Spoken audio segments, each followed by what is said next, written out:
Okay.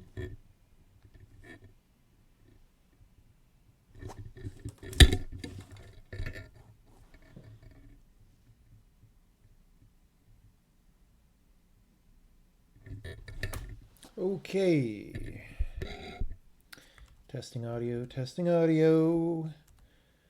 Audio is audible. Audible. Okay.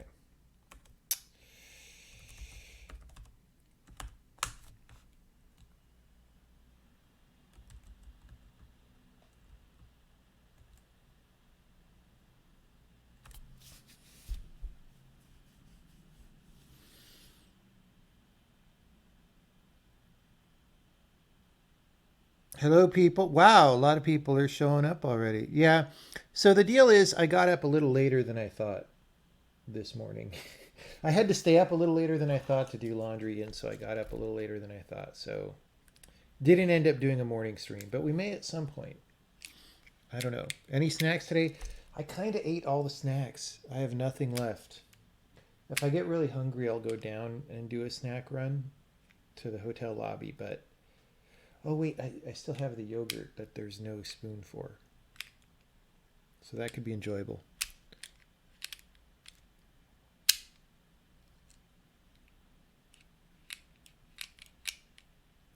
Can I ask Twitch to remove ads at the beginning of the stream? I'm sure I could ask. I don't know why they would.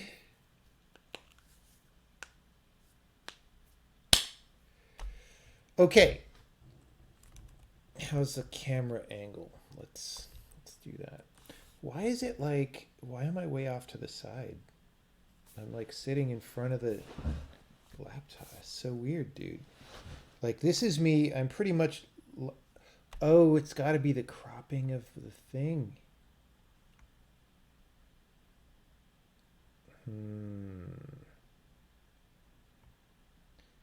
Let's try to. Because I did crop it, but I thought I got it more centered than that. Let's try. Let's try this. That's less off to the side. Okay. Okay. Okay. I'm gonna pick up. Well, not really where I left off because I worked on it some today. During the day. Some of these ting tanglers.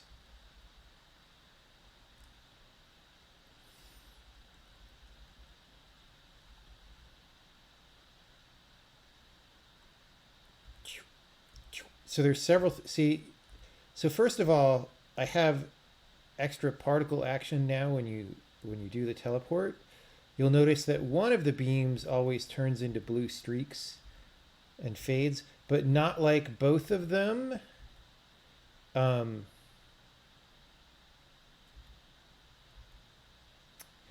and the reason why is just because of some details in the way that I'm doing the note keeping. So that can get fixed first, and then so we sort of have clipping. Oh, let me get my mouse. I put in today clipping of the little beamy beams, so they no longer. Why is this not doing the thing? There we go. So they no longer go radically past where they're supposed to. They just end up in the square where they're supposed to. But first of all, it's way too much of a hard line. So I think I would like to put a randomized clip offset into each streak. And then secondly,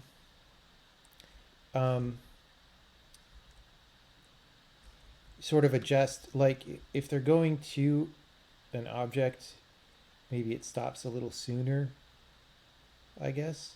And then, so the other thing is the clip planes are only lined up.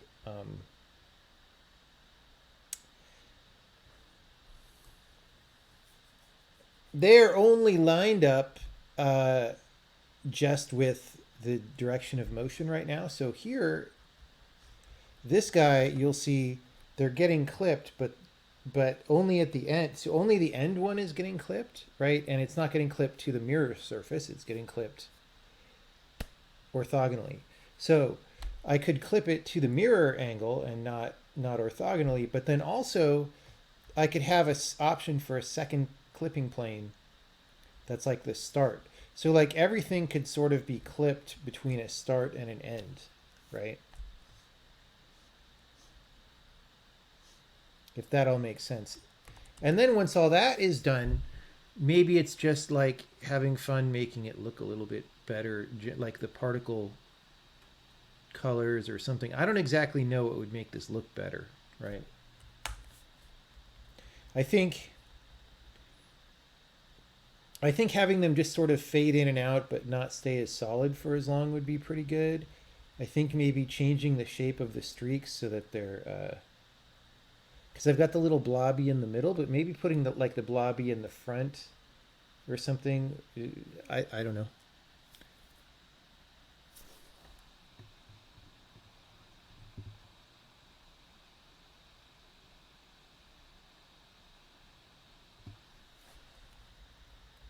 This actually doesn't look very laggy right now. So if the stream's lagging, it's the stream lagging. Or it's you lagging.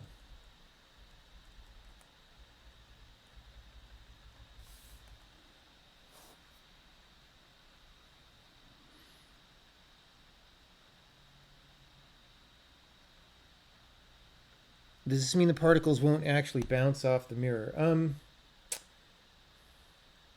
I could do that, but I'm not sure that it's worth the bother.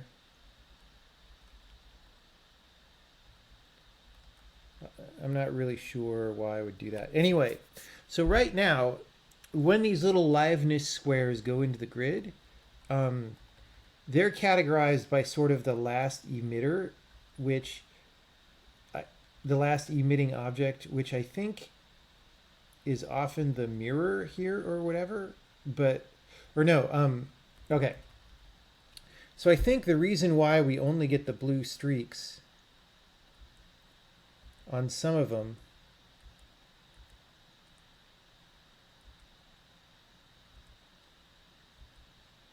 I actually need to check this theory, but I think it's because we start out. I'm actually not sure. Like, I think whatever ID we file it under changes when we bounce off the mirror, right? That's all. And I'm not sure why. Anyway.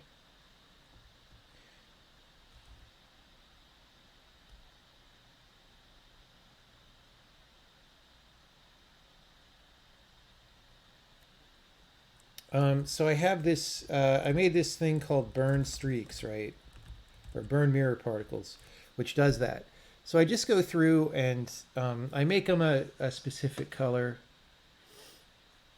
And I set this flag, and that's really all that happens. But I do it by looking for things that have a certain mirror ID.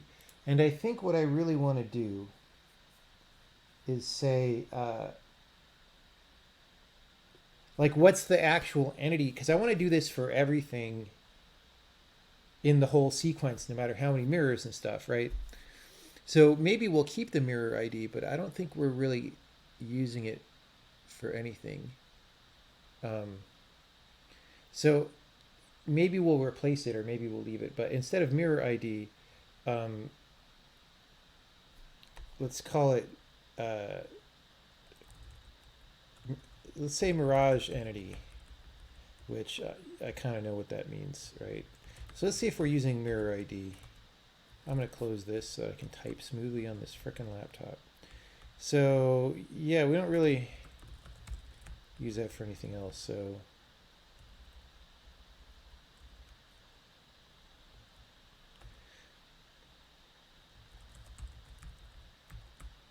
So that's on this mirror unit that we made yesterday.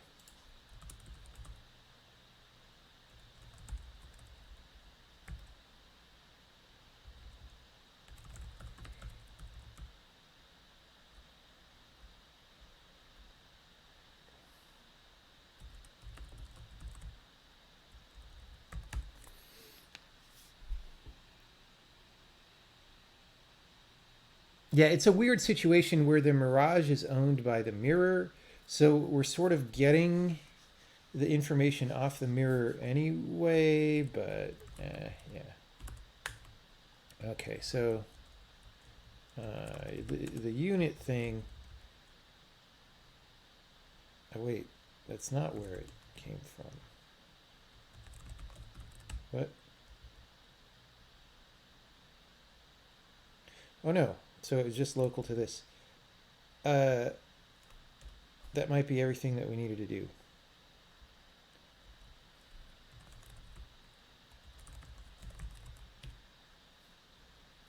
What the hell is it called? Reflected. Right? Yeah. Reflector is the ID of the mirror.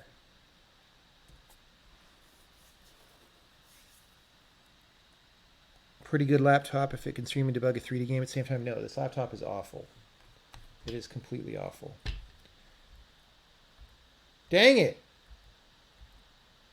Now it doesn't work on either. Oh, it's because we call this with the ID. And it's a different ID now.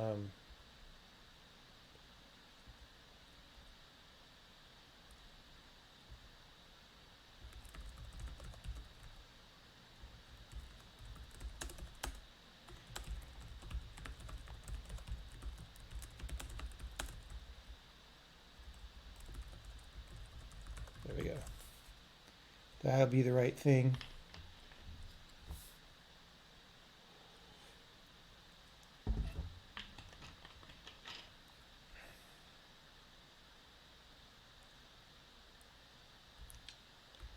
What?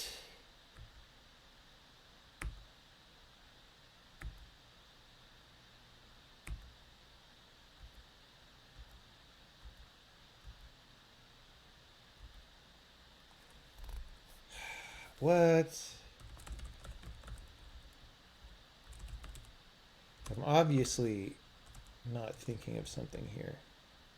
So we say find or add. We do that with Mirage reflected here. That is the only time that we do it.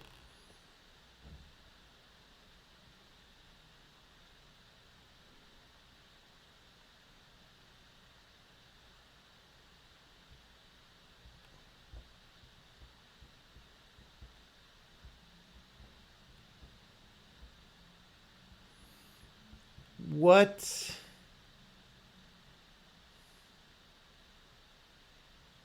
Okay. This must be some other problem. Like,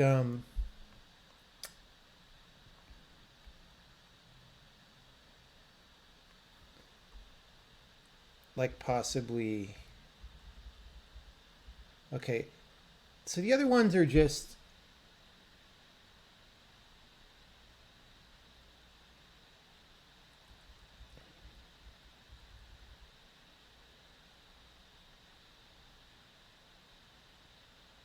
Okay, that's not what I thought was happening.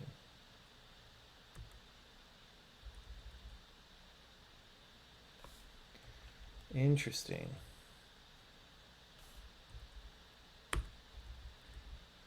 So, like, first of all, those seem to get destroyed real fast. Why, I don't know.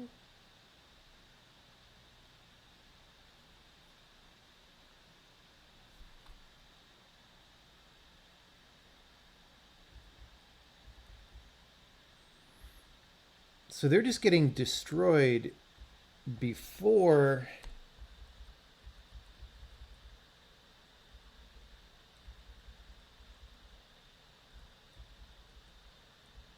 they even. Whoa, wait, what? I'm so.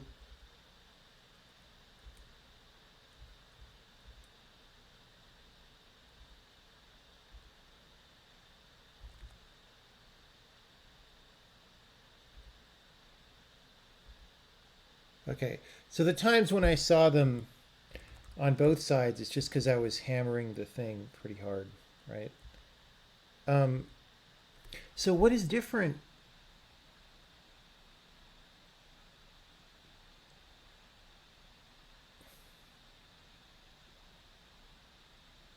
What is different about when I bounce off the mirror?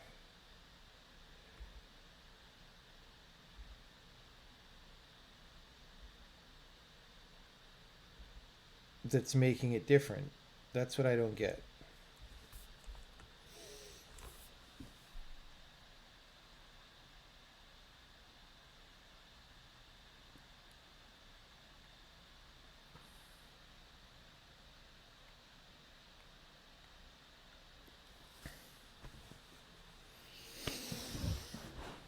How about if people stop asking how many things they will get for free that they won't do anything with anyway, and just start asking how they could do good work? That's what we need. We don't need people to gluttonously want things for free that they will then waste anyway. That's my experience.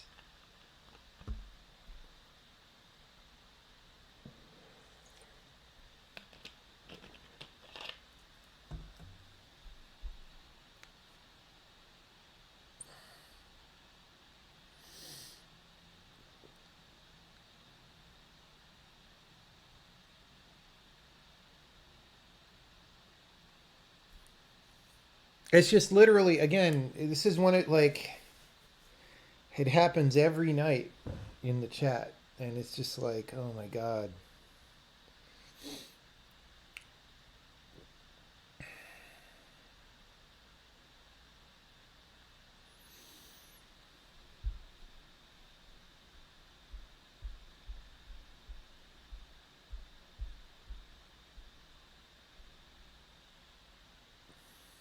I'm just irritated about this because of the compiler stuff, right? Because of how that went. So, uh, okay.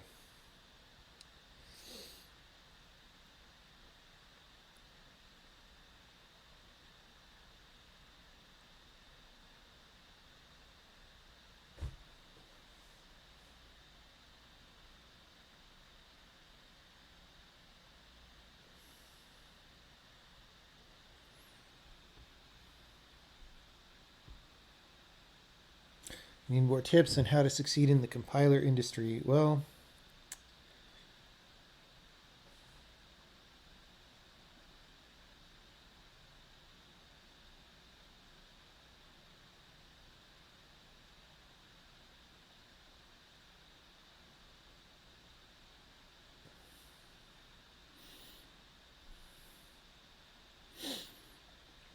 all right.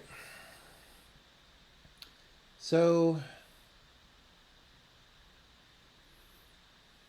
I feel like probably what's happening is, when we reverse,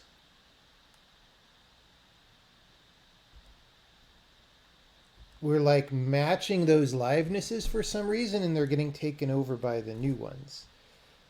But I thought we use direction as a matching criterion. We do. So we shouldn't find the old ones and match them. Here's what I want to do. I'm just going to start doing some debugging.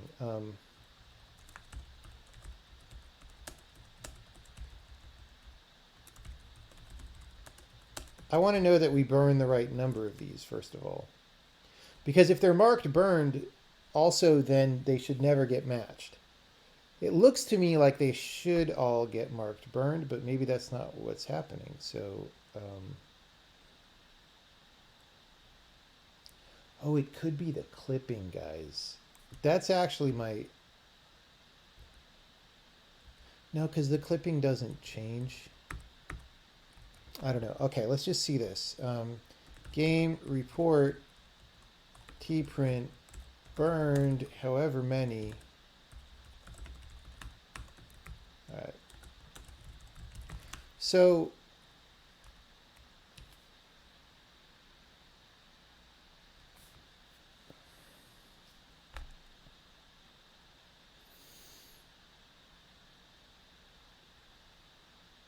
we should see like, let's have a much smaller.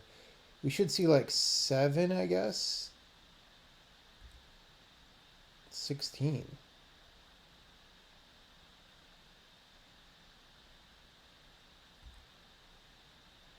Okay.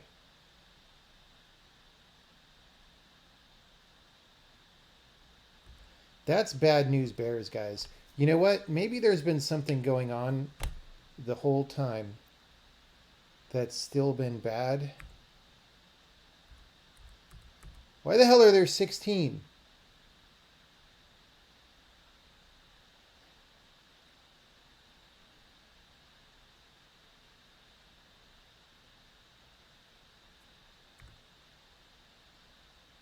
So I guess there's 8 squares, and there's 2 per square for some reason that I don't understand.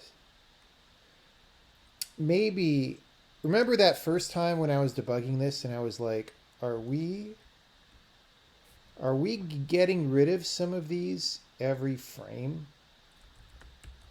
Maybe we were, and I never fixed that. That's kind of what it looks like to me.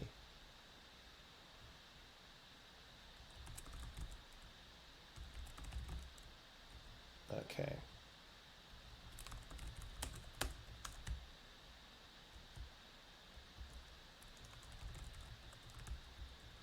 I have a plus plus.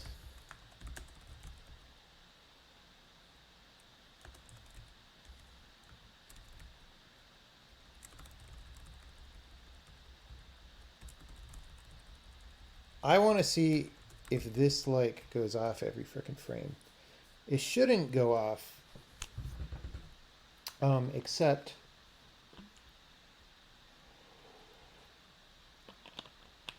like if I leave the thing. All right, it's not going off every frame. If I walk out of the beam, 8.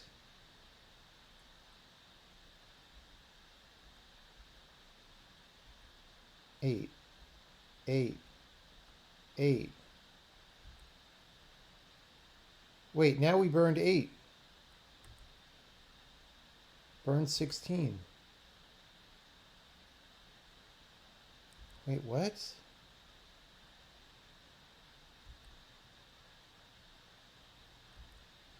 Guys, we're getting a burned 16 and 2 removed 8s. Here's 1 when I walk out of the thing.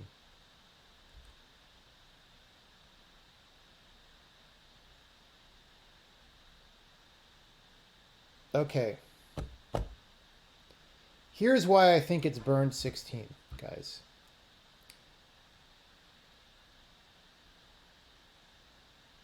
The reason is because the toggle is happening first. The time that we do this burn is actually not attached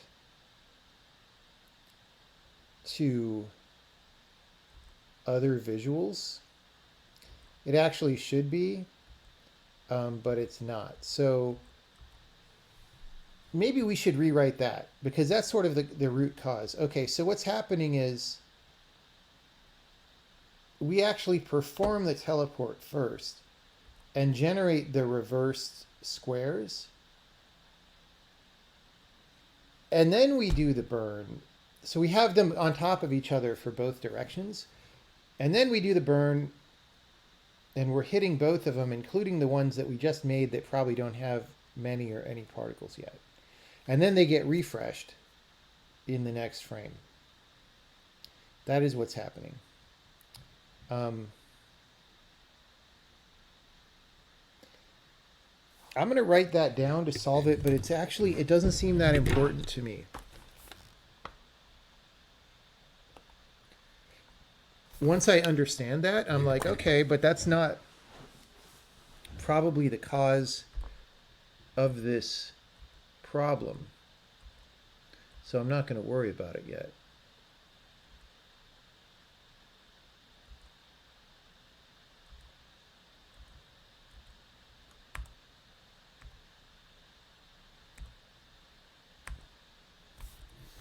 Not going to worry about it yet.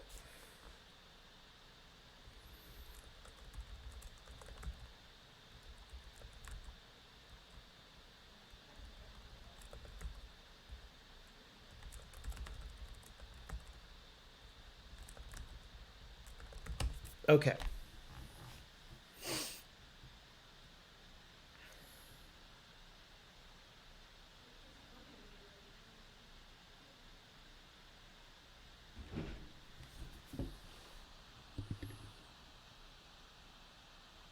Nobody knows what the pipeline is.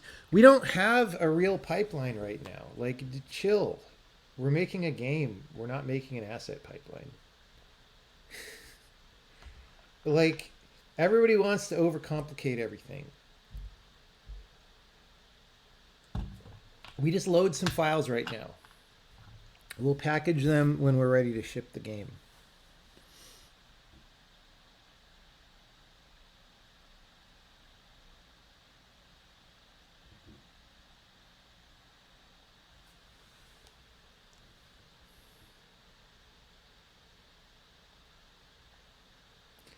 Like, everybody wants to act like there's all these problems before you can put a game on the screen, and it's not true. You could just put the game on the screen.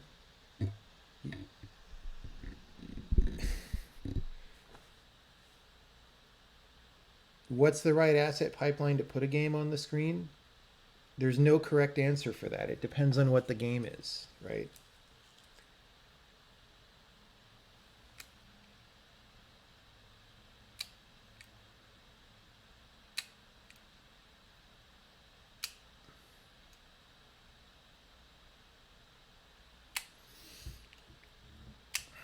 Okay. So, what theory do I want to come up with about what's happening? I could just start printing out the things again.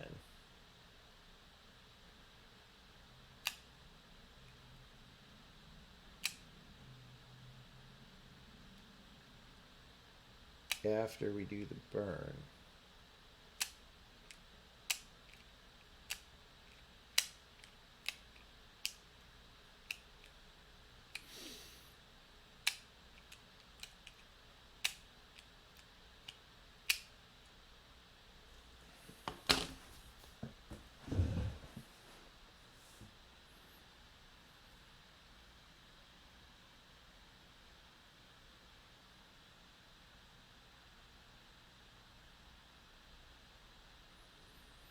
Yeah, I do not recommend making a game engine without making a game.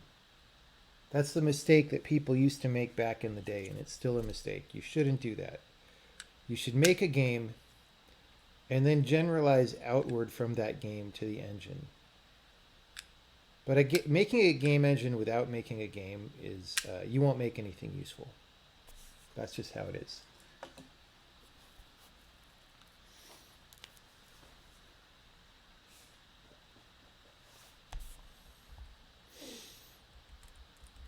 Okay.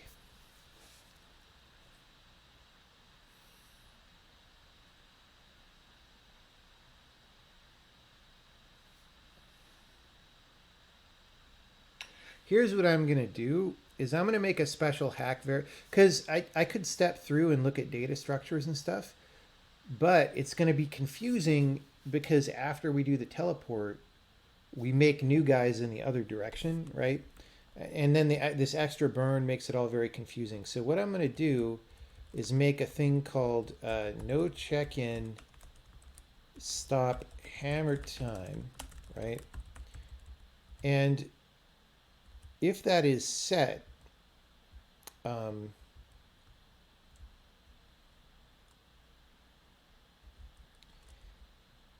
then we won't do this, right? If it's hammer time, we just don't make any new livenesses, all right? And why is that? Because I want to see what they were after the burn. I want to step through maybe simulation and maybe rendering, all right? So when we return from burn mirror particles, we're going to set this to true, all right? And that's going to give us a better data situation. And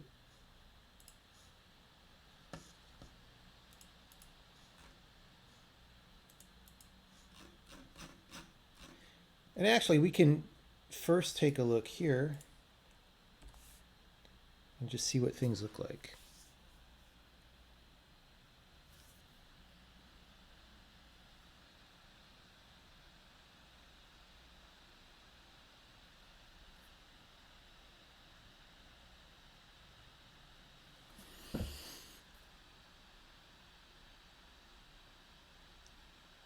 Open source tools are often better. That's a giant crock of horse shit. Sorry, that's just not true.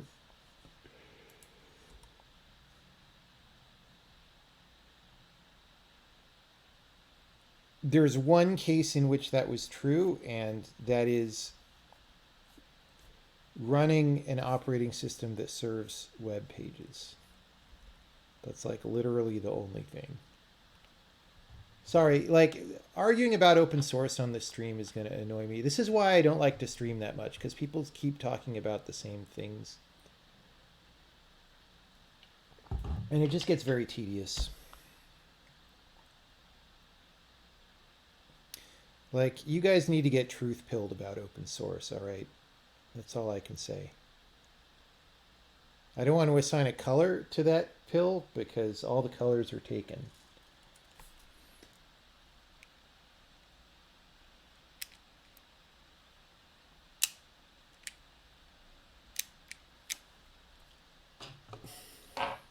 The brown pill, that's the pro open source pill. Okay. All right.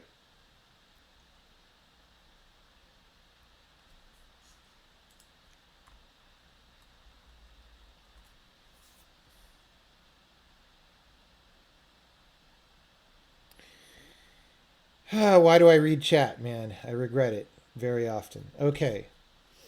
Um,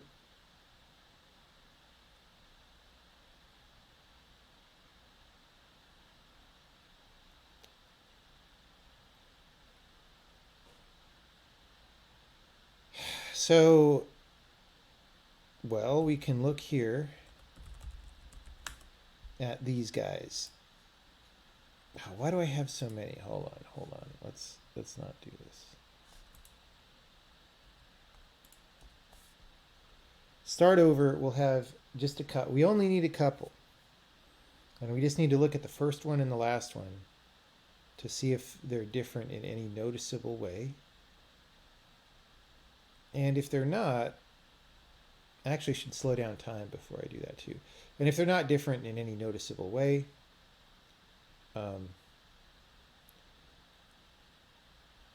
why were there already frickin'... Oh, right. It's... Oh, god damn it. It's because, right, the hammer time isn't helping because, like I said, the things get added before.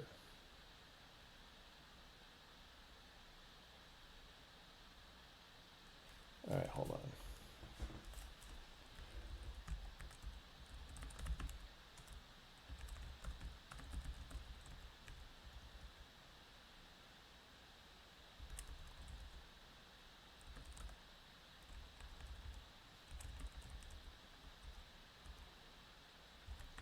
We're going to put it there.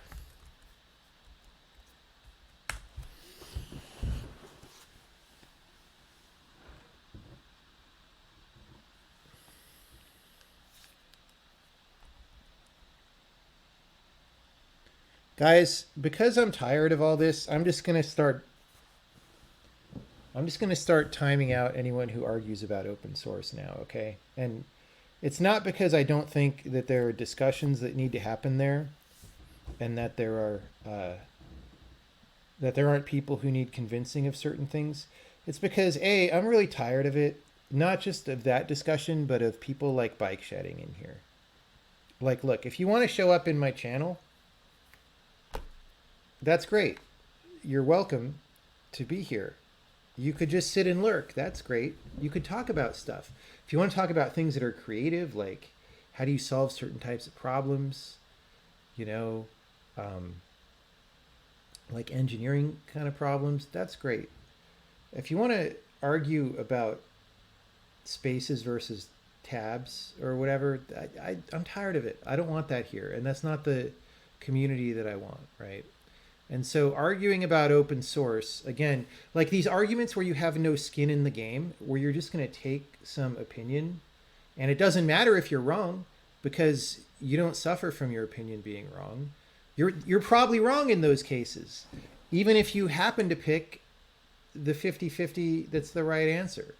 You're right for the wrong reasons, and therefore you're probably wrong when it comes to nuance, all right? I'm just so tired of it. I can't do it anymore, guys. So I'm just going to start timing people out. And it's no offense, right? If I time you out, it's just, I can't do it anymore. I'm going to go crazy. All right? Too much arguing about things that you don't even care if you're really right. That's what annoys me, is when people say stuff and they don't actually care if they're right or wrong. Not really. And that's why so many people are so wrong all the time.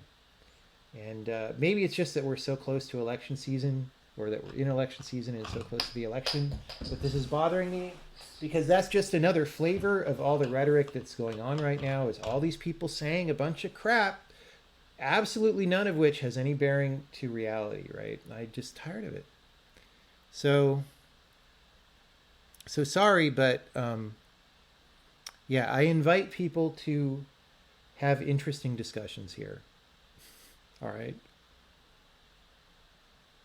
And discussions about which you actually know factual things that you're pretty sure are right, or where you have questions that you're pretty sure that the answer to the question will actually be useful to you in an actionable way, like you can do a thing with it. You know what I mean? Those are much better than other other kinds of things. All right, so do I still have my break point?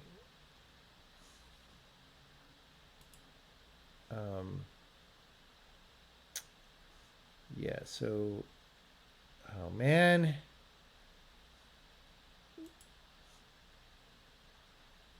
Well, this is fine because we don't need to look at it pre-burn. Okay, so I'm gonna slow down time a bit, and I'm gonna do the thing. So we've teleported. There we go. Now there should be a much smaller number because I set the MC hammer. Okay, well there we don't have it initialized. There we go, 8. I like that number. Actually, no, I don't. It's still, what? Why are there freaking 8?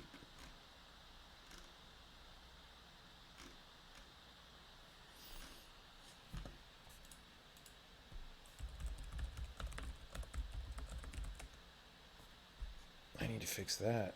Why is it false?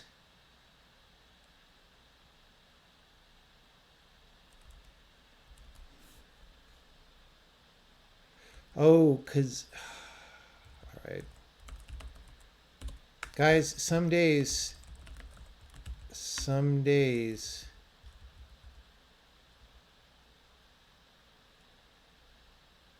See, evaluate mirrors is not... Is it? No, it is the right thing.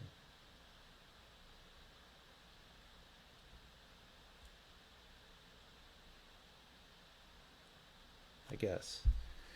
I don't remember how this code does anything, guys.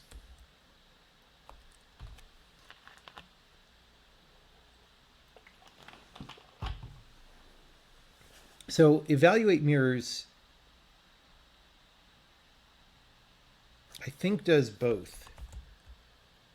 The mirror scan. Yeah, this is mirror.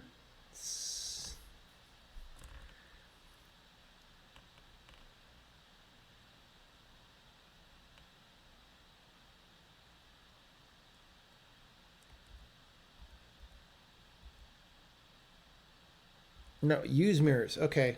Here we go. That's where we're going to put this.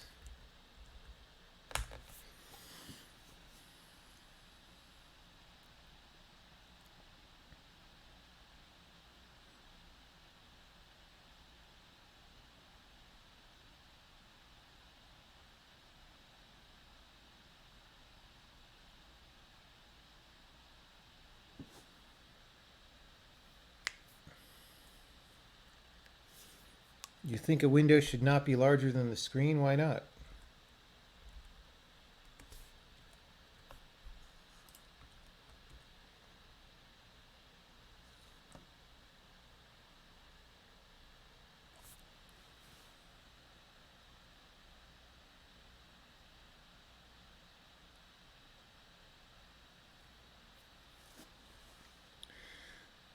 How would you start prototyping a game that leans more towards a simulation but not graphics? I would start programming the game. I don't, again, like what about that question is the actual question, right? Like I don't understand. I don't understand how that question is anything but procrastinating. Like, do you know what the game is or not? If you do, start typing it. Like what? I don't get it. I honestly don't understand what is being asked.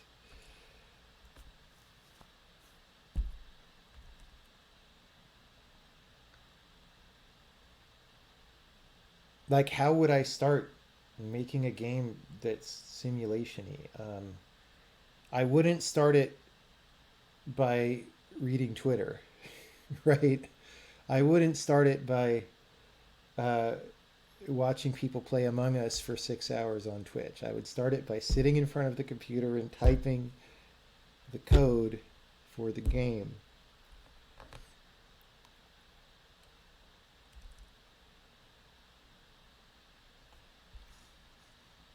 Okay, so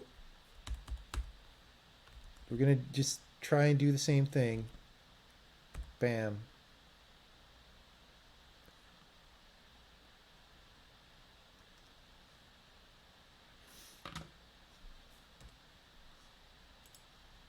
There we go. We finally just have 4. That's all I wanted in my life.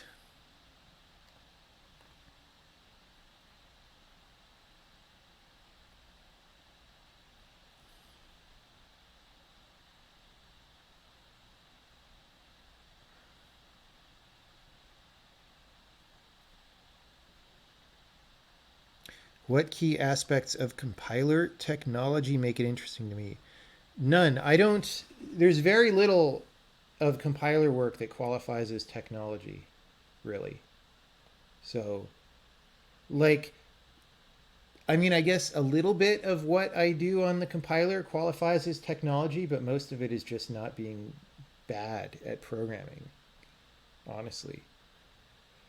At some point, I might straight up invent some new technology, but it hasn't really happened yet. Mostly it's design.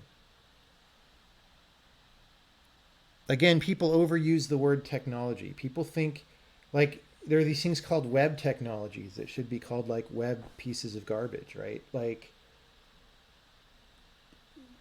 don't try to puff up your ego with words that don't apply because that's how we all slide into mediocrity, right? Is by convincing ourselves that we're doing things that are much fancier than what we're doing.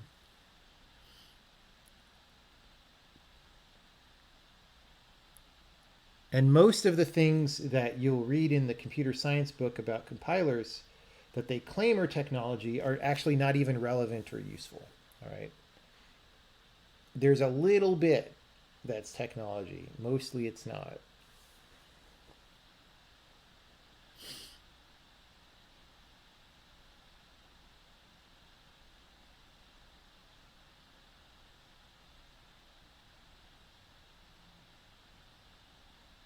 I'm glad you enjoyed The Witness.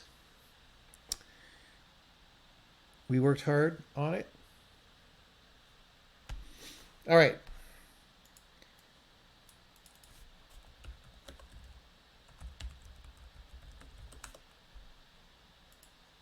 So I actually, after having gone through all this effort, I don't actually expect to see anything very.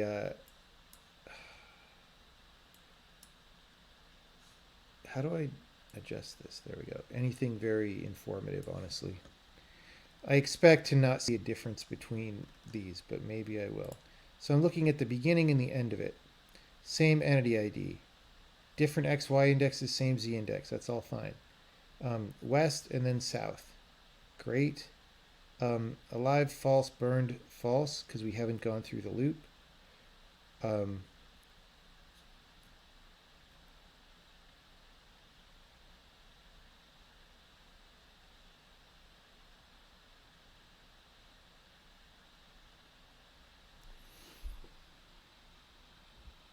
yeah, the only difference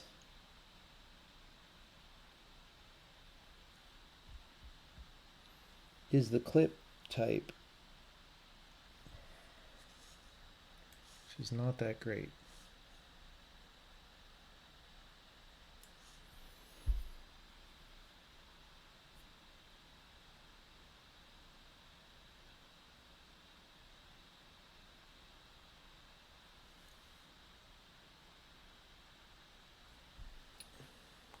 Okay. Anyway, let's just continue for a second.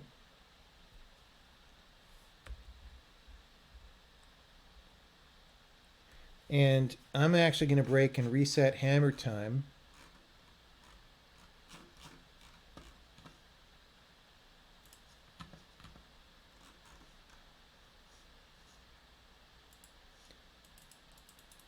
Oh no! Dude, the fact that I haven't fixed the frickin' global variables to not be references means that this editor will not let me change them.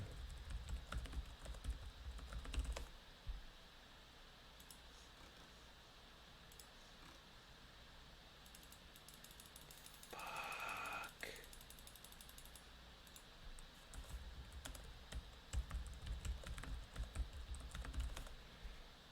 God damn it.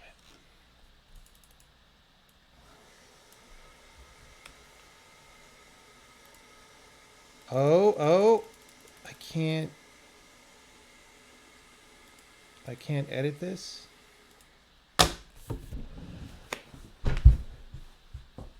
See, this is where problems pile up. Like, if I was doing this at a coffee shop, I probably would have debugged this in 5 minutes. It's the fact that I'm chatting on stream and etc. The thing you're interested in is how would an experienced game developer start making a simulation heavy game? For example, some people suggesting writing tests. Those people are idiots. No. No. No. Just write the simulation. You don't even know what the simulation needs to be because you don't know what is fun, okay? You're going to have to change the simulation 17 times. Writing tests for your simulation is not the right thing to do. Just write the simulation. The end. You can test it later when your game's done. But again, this is all procrastination. Like, look, most people, okay, this is the sad fact, right? Most people are bad at programming. Most people who are good at programming are really busy. They're not usually the people giving you advice about how to program. By Sturgeon's law, almost all advice you'll see on the internet about how to program is bad. So, I mean, if you have absolutely no idea how to program, then I guess you go on the internet and you look for a little bit, like enough to get traction. But if you know how to program a little bit, you probably know better than the average advice on the internet. All right. So what you need to then do is get better so that you have enough judgment capability to sift the good advice apart from the bad advice. And the only way to do that is to program, right? It really does bother me that there's so much bad advice. And again, this comes from like people not having skin in the game, right? If somebody gives you bad advice that causes you to take longer or to fail at making something that you should have succeeded at making if you didn't follow their advice. Those people have no skin in the game, so they'll write articles on their blog and get them posted to Hacker News all day about all the good ways that you should program. They don't give a shit. They're wrong. They don't care. So don't subject yourself to the poison. All right? That is the best advice that I can give. And don't overthink it.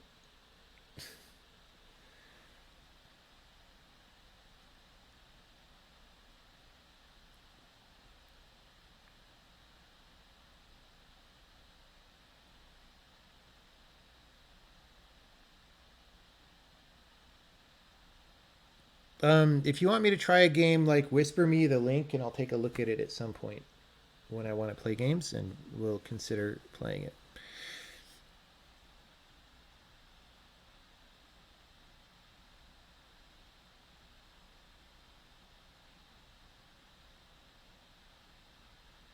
I just said there are stages of learning. I just said if you don't know anything about how to program, then yes, maybe you look at some of this advice. God damn it, dude. I'm so annoyed at people right now. I'm so annoyed. Ah. At least I know how to have fun with being annoyed, but man.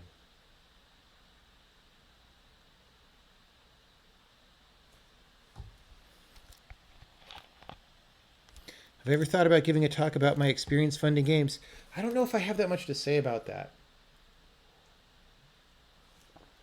The main thing that I have to say is something I've said a few times before, which is that usually people don't take your advice, right? People will take random advice from the internet about how to program, but if you give them the actual advice that they need for their game to succeed, they probably won't listen to you because um,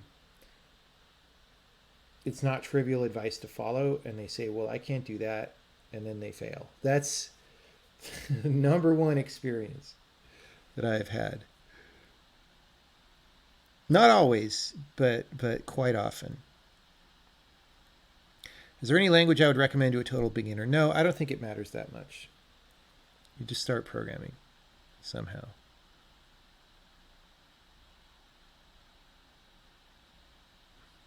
You're sad to see my tweet that it's over for the USA.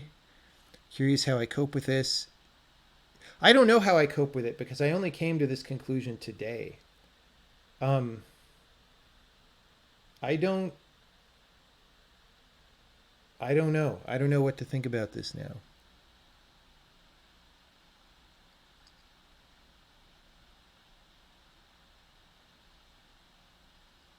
In what context do I mean for that advice? I mean stuff like, here's what you need to do. Like, here's a problem in your game design that you need to figure out how to fix. I can't tell you the exact answer because it's your game, but this makes the game kind of bad. You need to figure out how to fix this, right? Or um, here's the kind of thing you need to do to get people to know about your game, to like market it to people, right? Um, Here's the kind of thing you need to do to have good art direction. Like, people just don't listen to these advices.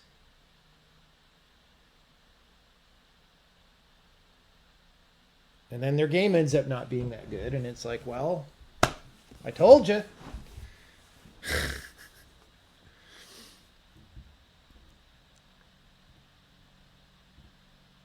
Why? I don't know. I think in some sense a lot of people expect to fail.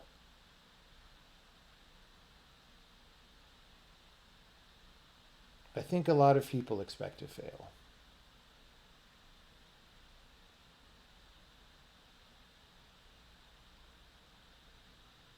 In fact, I mean, success success seems good, but evolutionarily speaking, it's also bad because it makes you a target outside the bulk of the herd, right? So I think we all have subliminal things in our minds that want us not to succeed because success is dangerous. And for some people, those tendencies do not have much sway. And for other people, they have a lot of sway, even if they don't realize it consciously. That's really the only explanation that I have.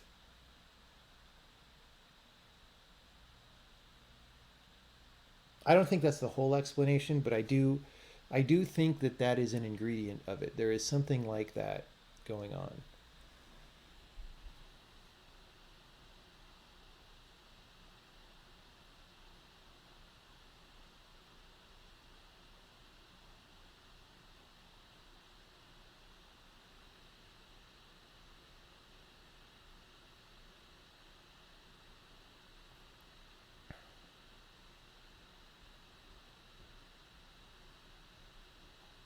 Did I expand the beta? Not yet. I haven't since that last stream when we did some essay writing. I never went back and finished that.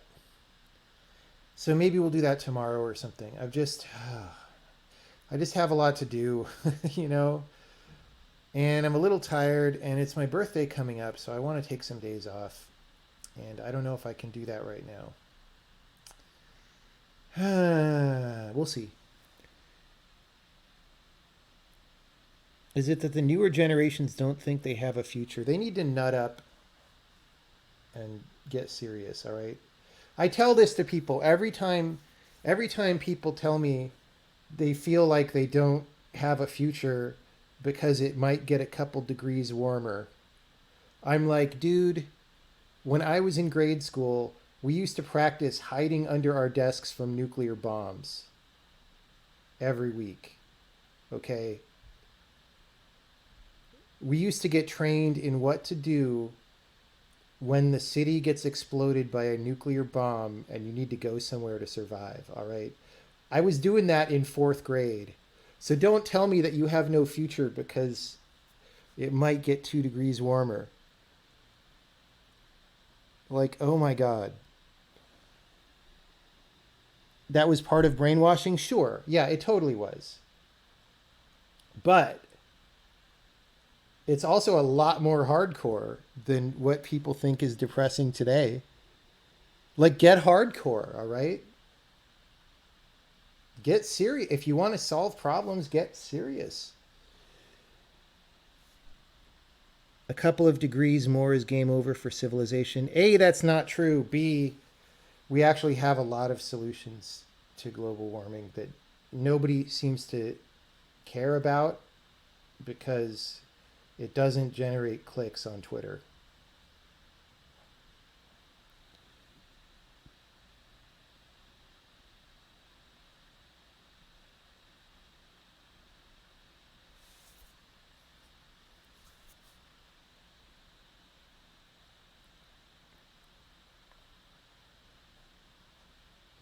Name one. Go listen to the BMW iVentures podcast with a company called Prometheus Fuels. All right? And from there, you'll hear about a number of other companies that are in the same industry. And they're all venture funded. And there's lots of venture capitalists who think there's a lot of money in this sector. And ask yourself why the fuck you've never heard of this if it's so important and there's so much money behind it. The answer is the same reason Glenn Greenwald had to quit today.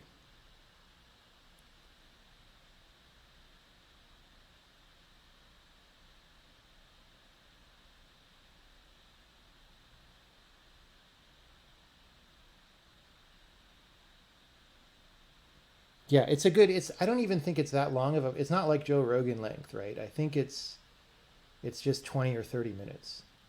Um,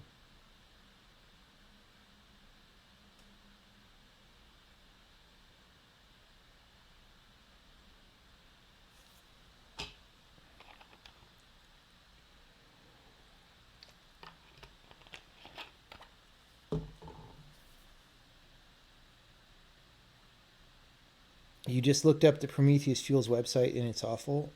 I don't remember it being that bad. Maybe they changed it. I don't know.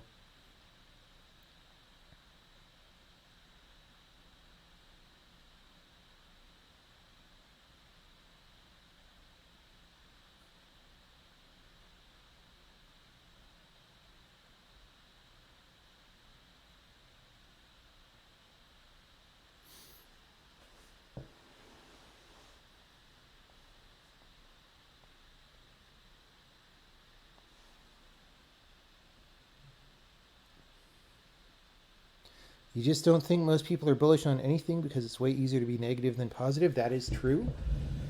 Well, let me rephrase that. It's way easier to not contribute than it is to contribute. All right. If you're negative, you can make it come true by doing nothing. If you're positive, you have to work hard, possibly miss targets, and be ridiculed on the path to accomplishing what you want. I think that's an accurate assessment. Will the language go into open beta before the game release? Probably. That's not a promise, but it is likely that the programming language goes into, because the game's just going to take a while still. It replaces your cursor with a more momentum-based circle just to make the site feel different. That sounds bad. Yeah, that would annoy me. Am I married? Do I look married?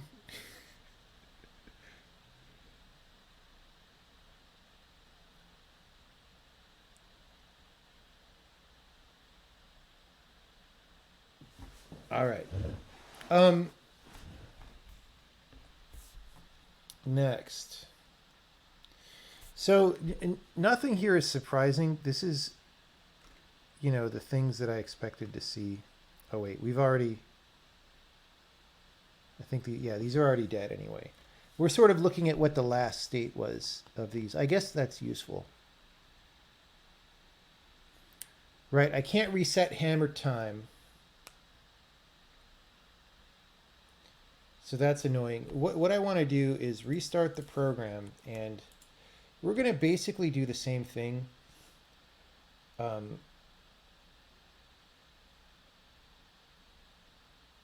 Actually, I don't remember. Before, we're going to reset twice. So first, I just want to remember, is it the first squares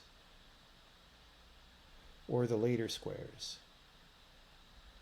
that have this problem? It's the first squares that are right and the later squares that are wrong. And you know what? I think I can validate that it's not clipping because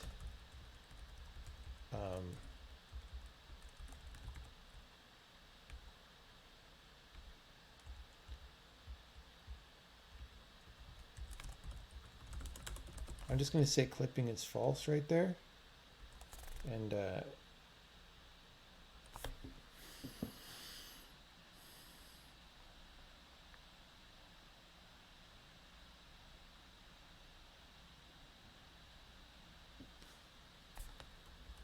all right, so now we're not clipping, so we're like it was the other day when the particles just go way too far.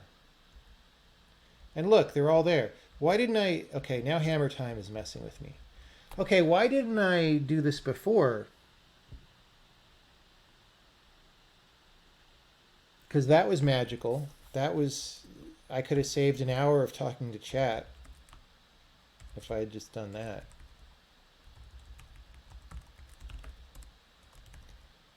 Okay. So for some reason, after we do the burn,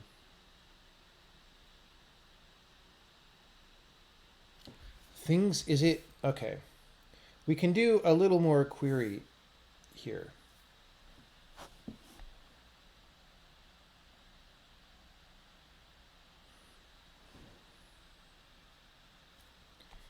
So, okay, we can see here that it works fine. And I can set up a better default situation even that has a long reflection path, right?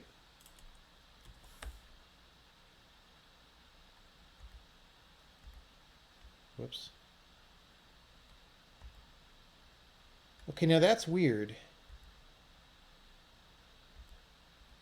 Why don't I see any blue here? What?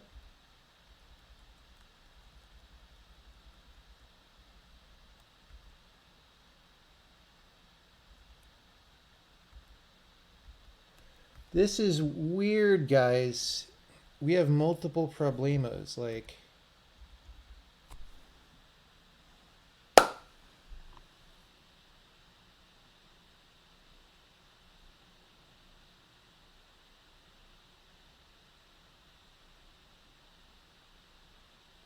what? I want to bring back my burned counter and watch it say 0. Guys, I don't... There's so many... Okay. At least this makes me feel better. Because whenever situations are pretty confusing, it's often that there are multiple interacting problems, right? And that's why it's hard to understand. Okay, we didn't even say burned.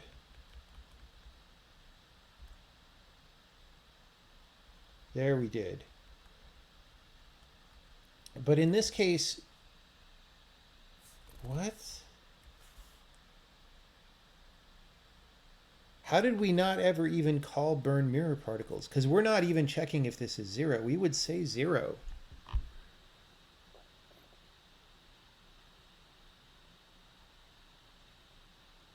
Oh my gosh. Okay, that must be... You know, it may really be time to do this.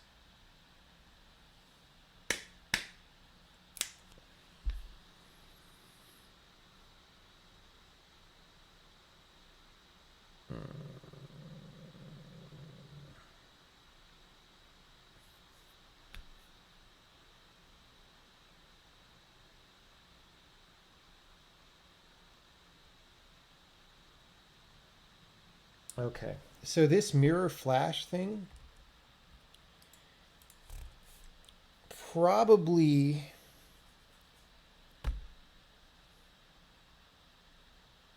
Let's take a look at what happens cosmetically to the mirrors. Do they both?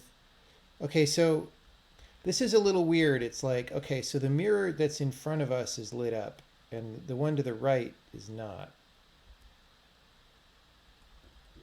That's sort of the active mirror that's causing the projection to happen.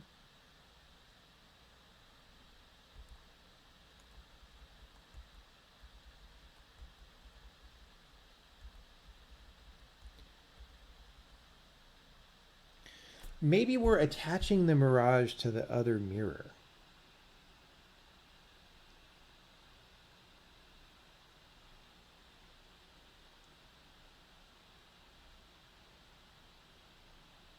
I wouldn't expect that, but honestly, I haven't thought about that code in a really long time.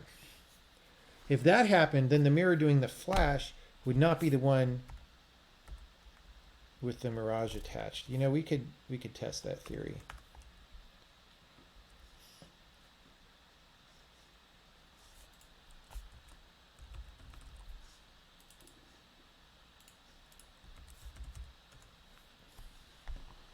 Yeah, I think the solution to this is just do this correctly. Instead of here, we actually should tie the visual effect to the teleport, which we can do.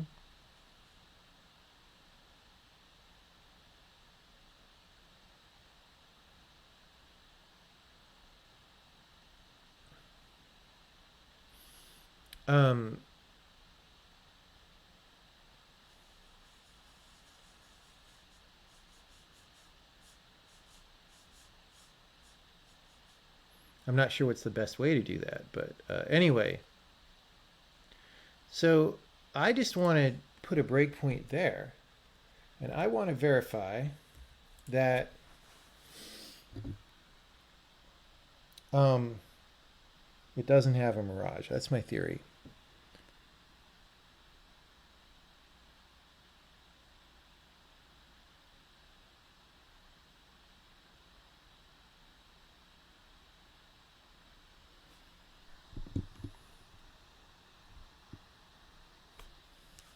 All right.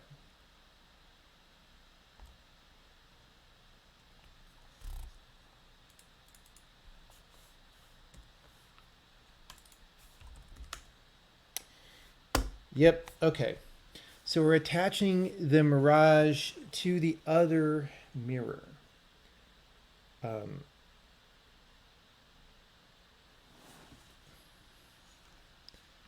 That doesn't sound good to me.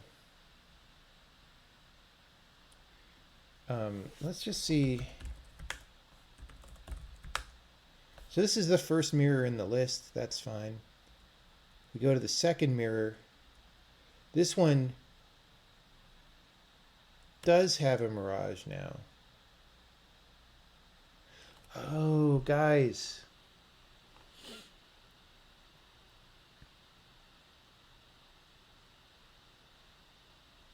We already established, this is my brain just not working. All right. We already established that the teleport happens before the burn by a substantial amount of time.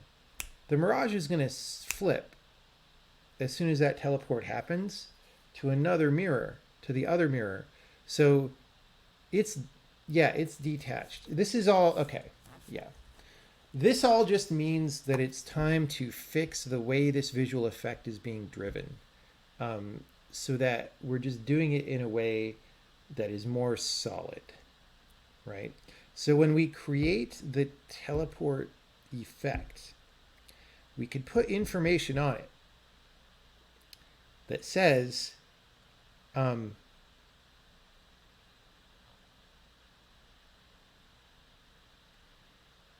this is the thing being teleported. This is the ID of the mirror, right? And then we can actually look at the progress of that move, which we might want to change the timing on, by the way. But we can look at the progress of that move. We can sync all these things to that transaction, right? So they, first of all, they just happen at the right time, right? But secondly, so there aren't frickin' surprises like this. Like, we're sort of depending on data that's more dynamic than we would like it to be.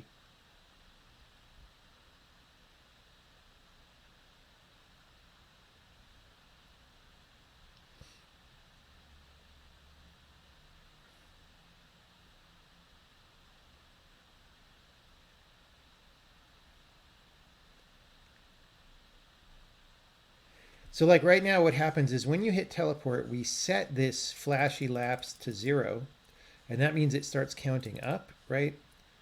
And then this duration is just a random ass variable somewhere.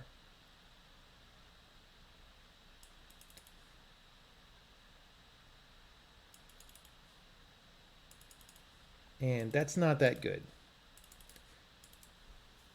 Because we're doing things in response.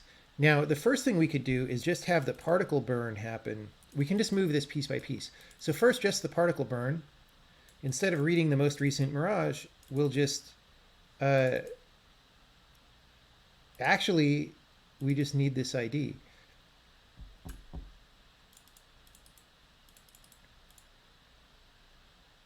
And actually, this is kind of trivial, honestly. Okay.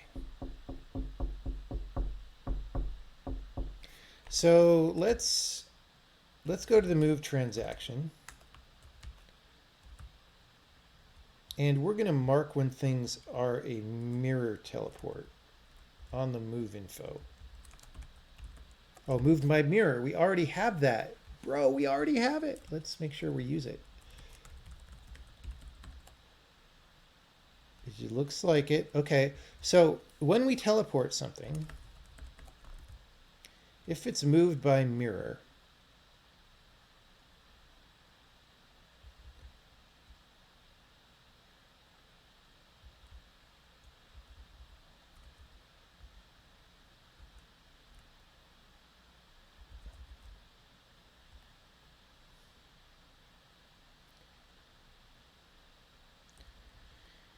yeah, we got to move this as well. Let's put a no check in on there. It's time to clean some of these things up.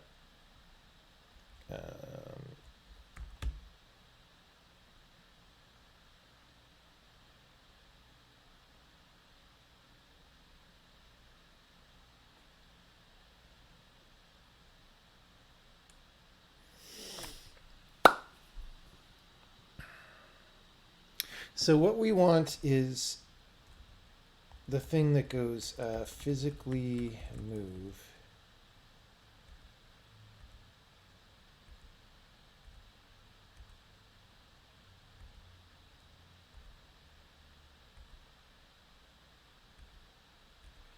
Where the hell is that? Commit transaction. Okay.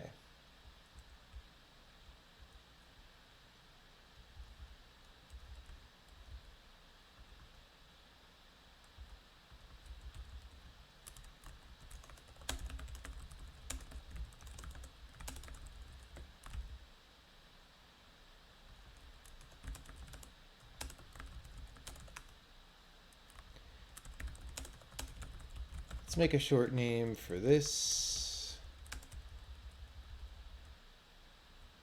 Flags. Flags.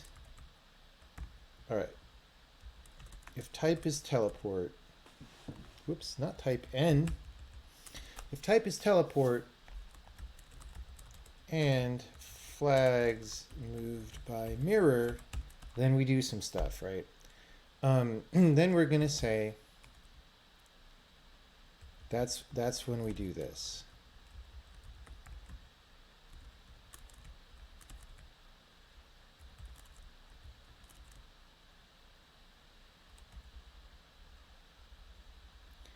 And it's a single.entity_ID.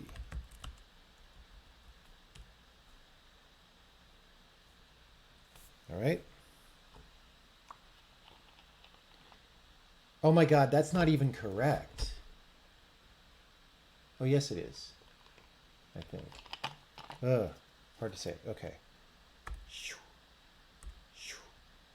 Okay, that appeared to work. We had a little lag that I think skipped over it because we were loading an animation, but okay, there we go. We're seeing it the whole time.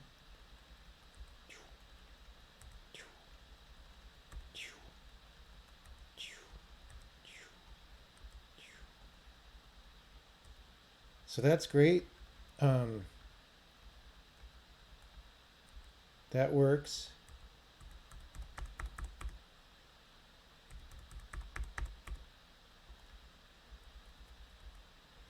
Okay. Great. I need to write down teleport flash. Now you'll notice now we're no longer burning 2 times as many things, right?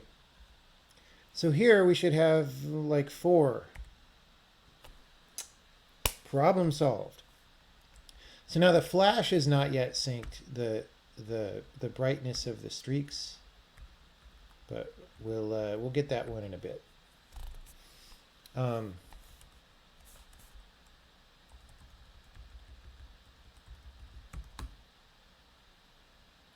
Okay.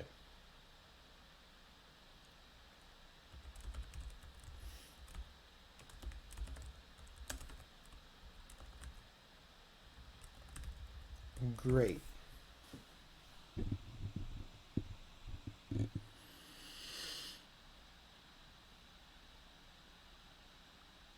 So now that that part has been fixed, I assume it breaks again for a different reason if we turn on the clipping, right? What was it called? It's just called clipping. If we disable Clippy, what happens?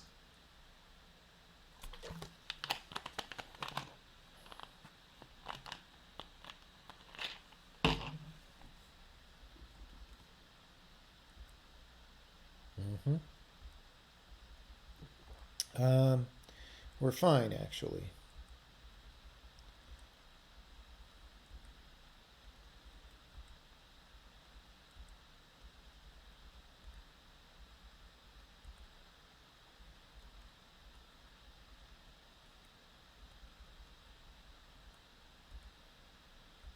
Nope, we're not fine.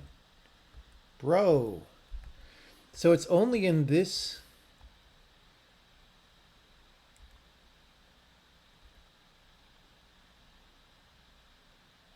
Okay, well, we'll break it down by case, all right? So we're teleporting. Only the particles that ended at the mirror. Oh, right, guys. Yeah, remember what I just said about relying on data that's too dynamic and not attached to this? Well, guess what I do if we have this clip type that's called natural ending?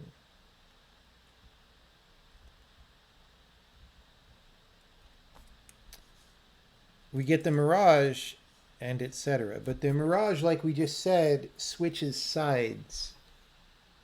So this is going to be screwed after the teleport. So we were having, it was sort of one bug, but two instances of the same problem, and that's why it was so confusing. Solved.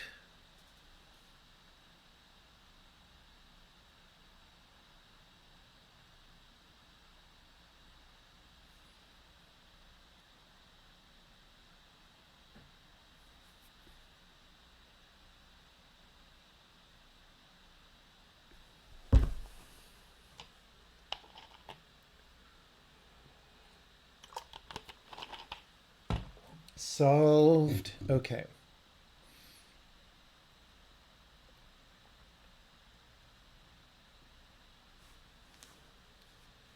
Let's no, not worth it. So what should I do here?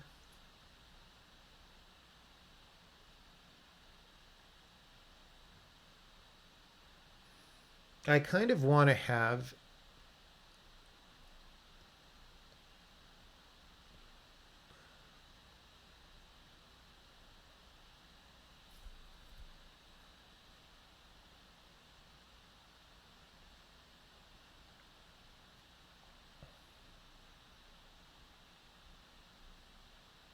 I guess when we burn the thing, the problem is we actually do want to track this each frame. But when we do the teleport,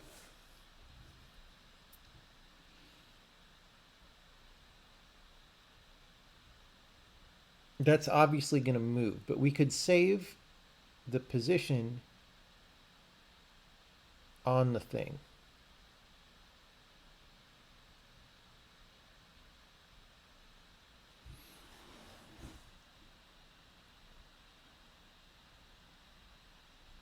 Or we could literally just update it every frame anyway.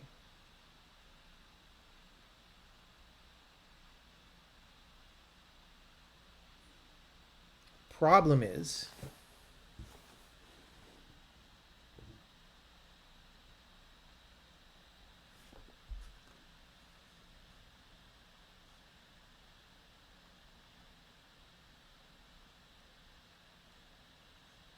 where's this mirage even coming from? Okay, this is, oh God, guys, this is really not good.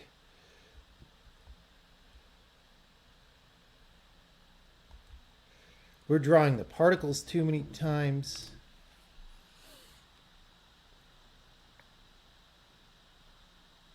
Okay.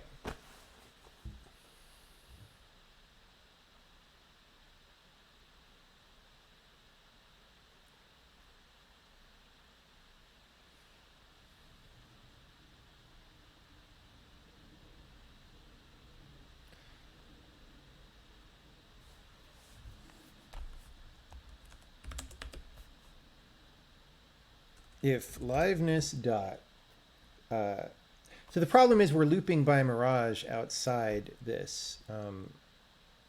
What was it called? And so we ideally would like this sorted.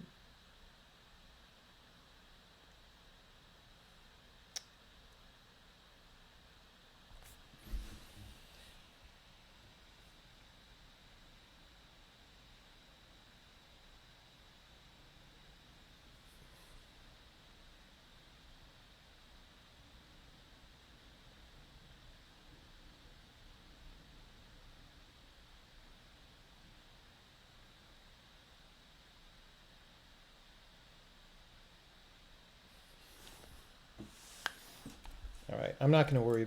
I'm just going to solve the problems for now and make a speed note that this is slow a little bit.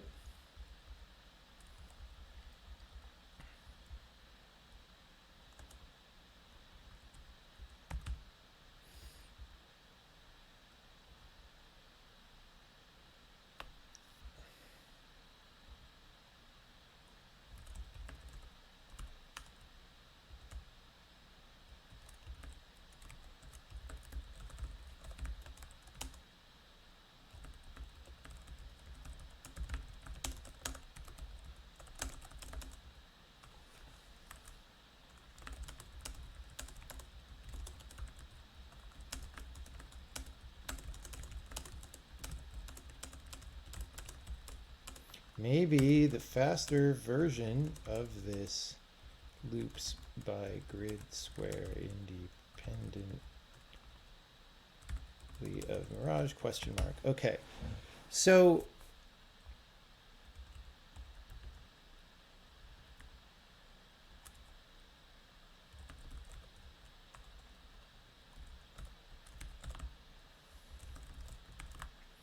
we're just gonna make this position, right?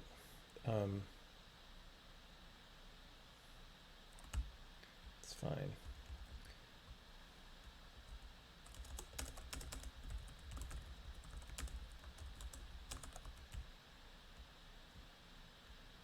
Okay.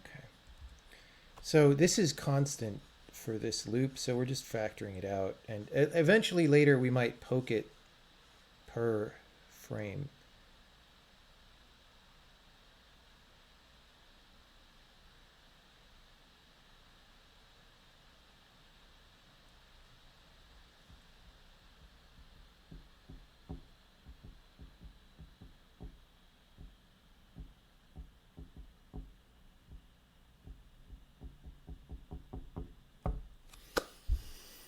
Okay.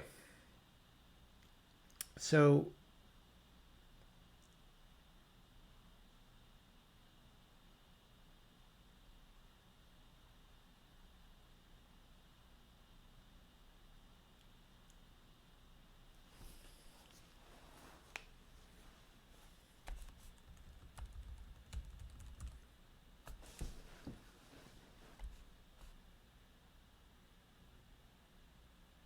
we're just going to say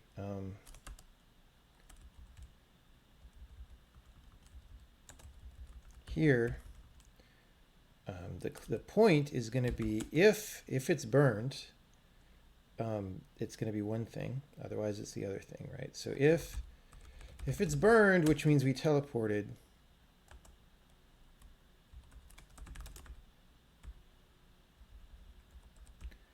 otherwise it's this Mirage pause that we cached, all right?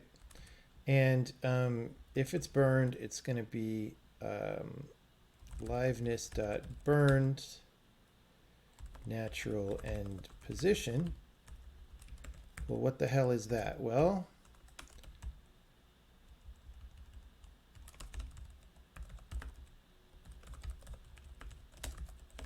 that's going to be a thing. And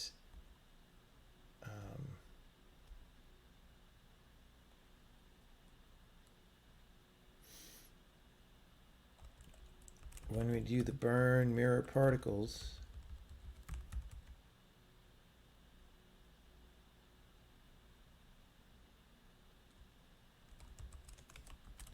we need to say,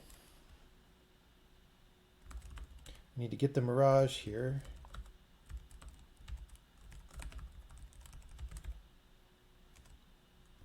We want to call this thing every frame,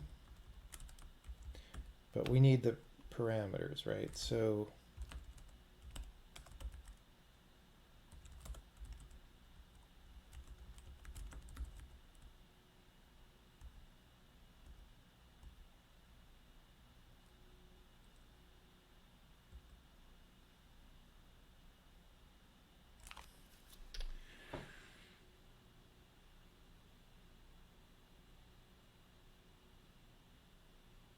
I'm actually not sure. This might be a little bit ill-formed because I'm not sure when in the frame we frickin' do this.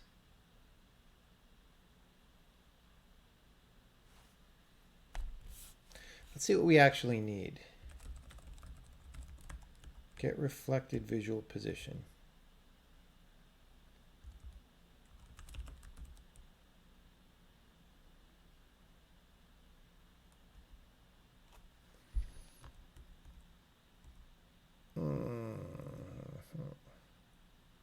So the thing I'm worried about is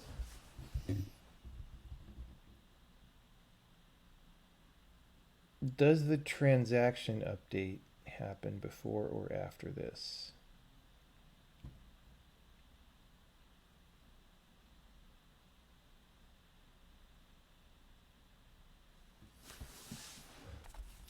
We're not going to worry about that yet. Verify this happens after the Mirage update. We can do that. And we can leave that in the code so that subsequent refactors don't hose us. All right.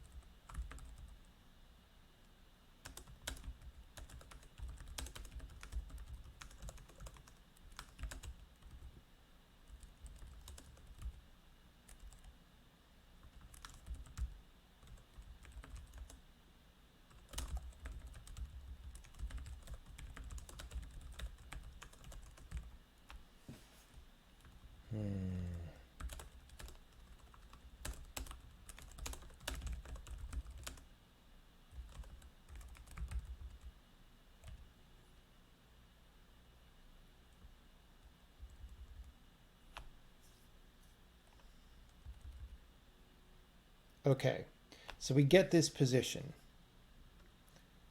And then whenever we burn a liveness, we say liveness dot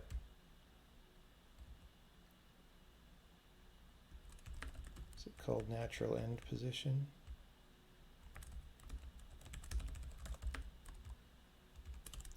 This equals burn position. Vector array. It's a vector array. All right.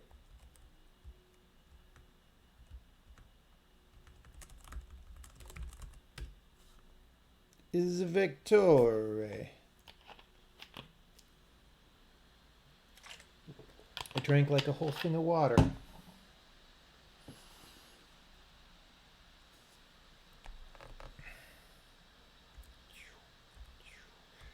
We didn't fix a damn thing.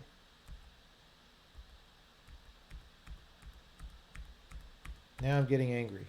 Not really, but...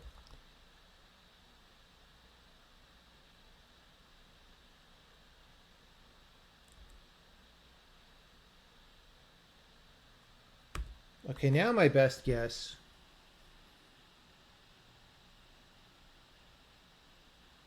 is that we're failing to find the mirage because the thing that I said is not the case. And if that's the problem, then I'm not totally sure what to do. Because solutions from that point are a little bit heavyweight. Although, we could figure something out. Let's see.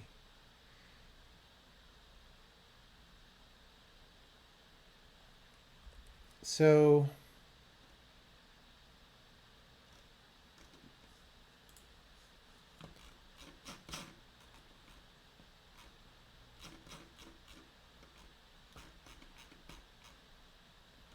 see, this is, yesterday I was saying one of the things that I'm doing here is just making sure that we have the infrastructure to do whatever the effects are that we need, right? And sometimes you have surprises like this. Yeah. Yeah. Okay.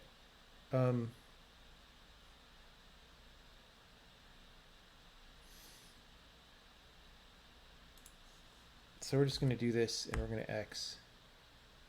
Wait, what? Are we running from here? No, we're obviously not.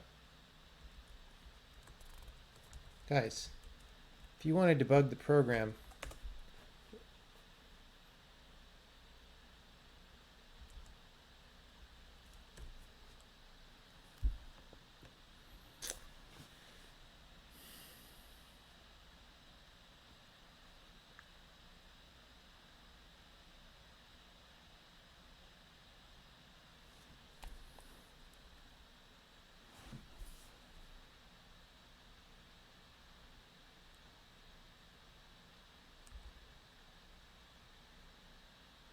okay.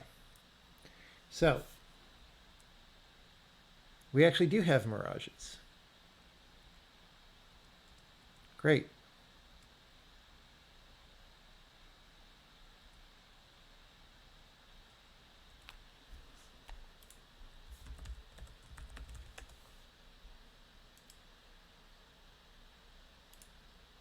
That looks right.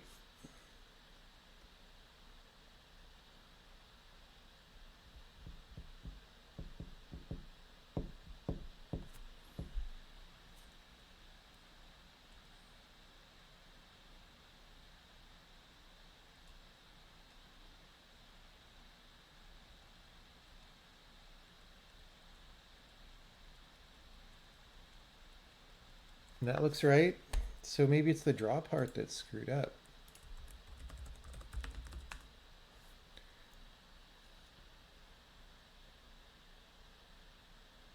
Oh God, guys. You not only have to save the point, you have to save the direction. It's right there in the code. We're replacing the direction with the orthogonal direction. Which is why it worked when it was parallel. Sort of. Okay. Yeah, I do things wrong sometimes. It is just a thing. Okay. If we're burned, we do one thing. Otherwise, we do another thing. And actually,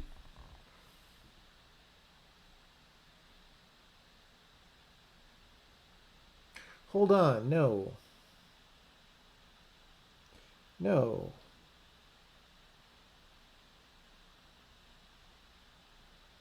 What am I saying? No, it doesn't make any sense what I just said. I do not actually know. I just added it for no reason.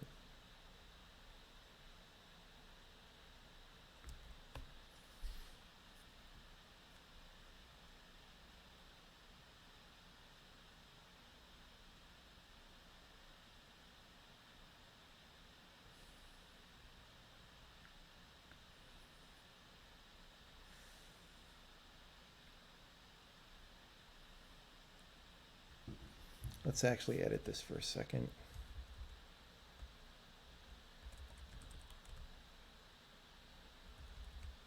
Because we already have a name for this, I notice.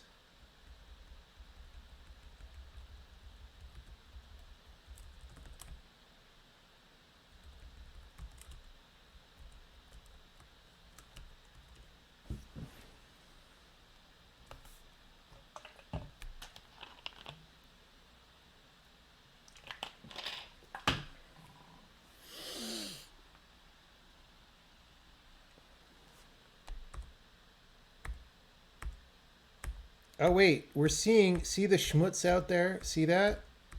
See the schmutz? That's a clue. Just to the lower left of the mirror there. That's where these other particles are going. So they're like getting the wrong direction and all this stuff.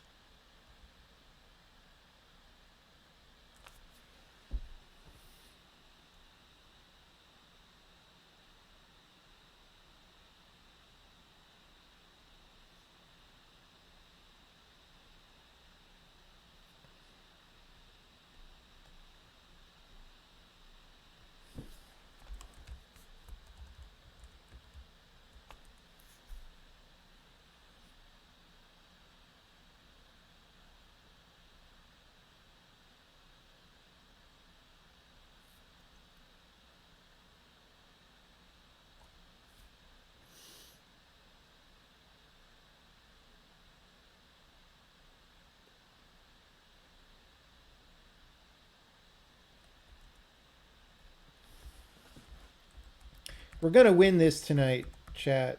It's going to totally work.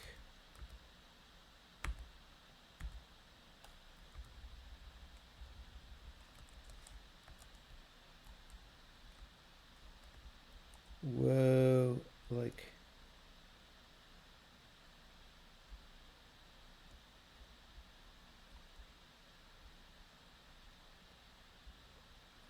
we're like doing something bad.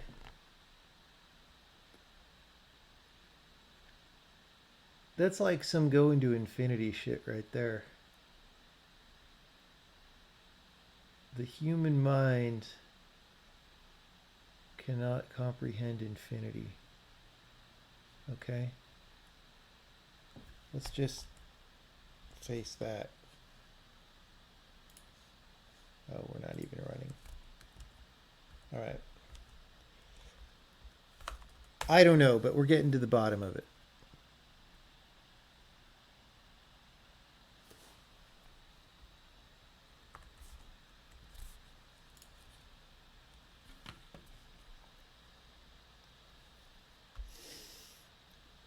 Sometimes things are real easy, and sometimes they just give me a hard time. But still, even after all these problems, we'll have done, by the time I get all these things done tonight, we'll have done about a month of web programmer work in one stream. So it's all good.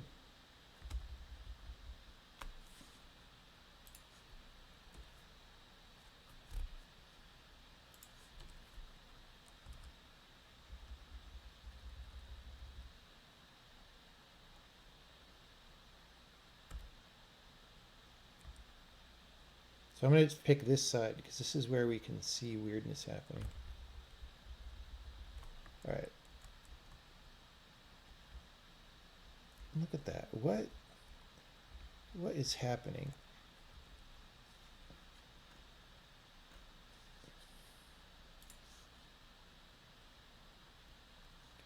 So index 0. Oh, we have this here. We have 36.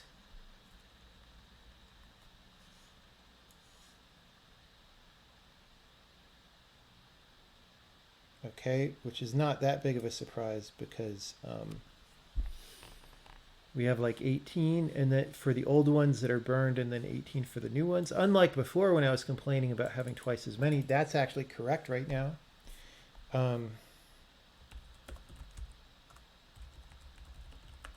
We can look at the first 18 and we should see some going west and then south, right?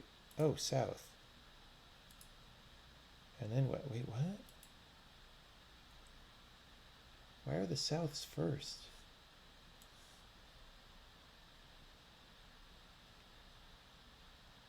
Wait, are these are the old ones, right? These are burned.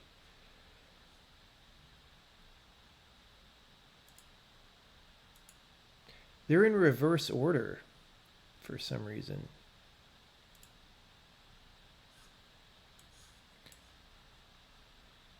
Or the map is flipped.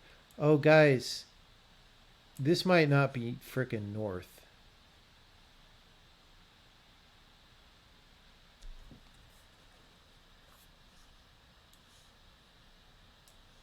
Okay, let's not assume. Let's figure this out. So we're going to leave time slowed down in this universe. We're, however, going to load this level in the editor. So this is at 12:12, 12:13, 12:14. No, that is north.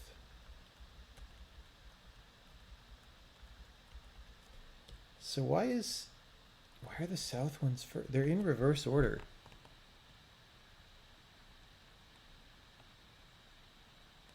I'm a little surprised by that. I'm not going to lie. But let's see.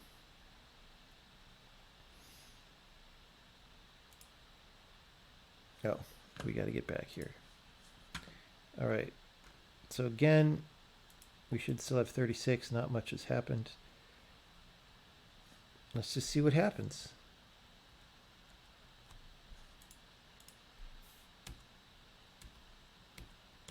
Why can I not step?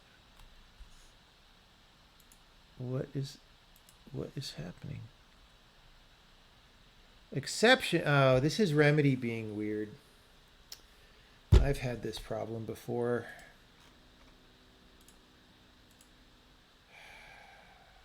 we're switching to Visual Studio for a while. I just can't. There's just too many random things, and yeah. Remedy like crashes under certain circumstances of stepping that might have to do with, maybe we don't write debug information in a totally well-formed way or something. Hard to say. I've definitely had it happen before. All right, so we're going to go here. Right, so it's this one.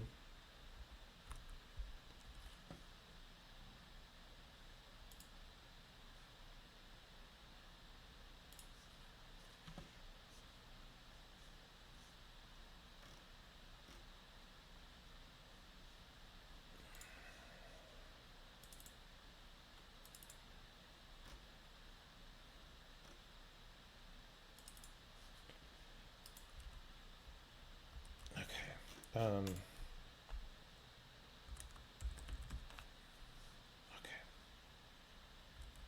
So we're going to do the burn. Now we're real slow. Stop here. Okay. So again, we should see basically the same thing, right?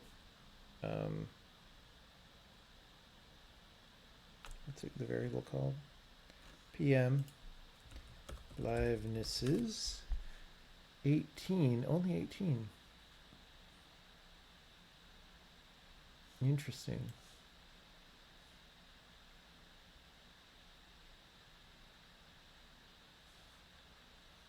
Well, we only need those 18. The other ones were noise anyway. I'm not sure why they haven't showed up yet, but that's fine.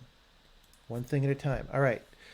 So again, they're in reverse order, in the same order as they were. I don't understand why, but maybe I'm forgetting some detail.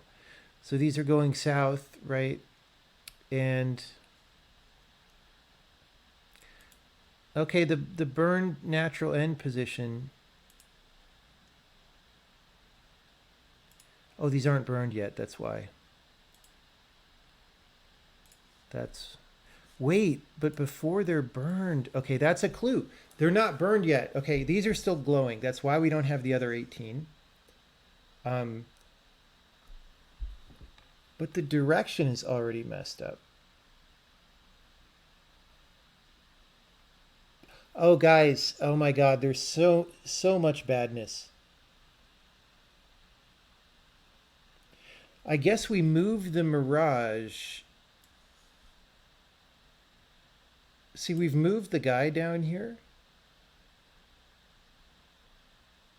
before the actual teleport had. See, this is what, like, I layered layers over layers of stuff and didn't really coordinate them because I didn't know how it was going to go. I've moved the guy before the teleport happens.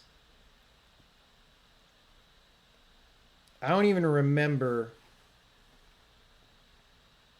when we do that. We might do it as soon as you hit the button. So that Mirage that we're trying to use as information is no longer valid. And so the problem is we're basically subtracting two vectors that are pointing pretty much the same way except for numerical error and then trying to normalize it. Okay, so remember when I said the solution to all this is to organize these things better and coordinate them better? That is still true. It's just that I forgot a whole other ingredient. Like, when does the Mirage toggle? I'm going to get some water and be back.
Yeah, this is one of those things. Like it didn't used to matter that these things were only loosely correlated because it was just a visual effect.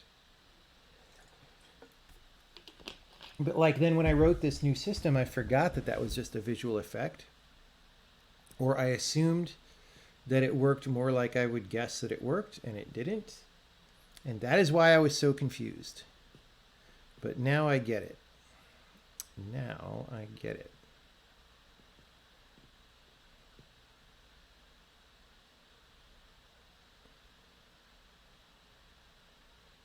So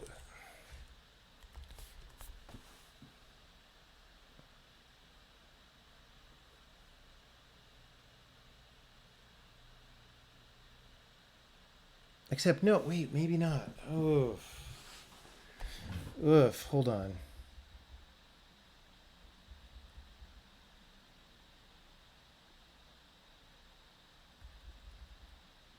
I'm actually completely unconfident in everything I just said.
So it doesn't move the mirage immediately.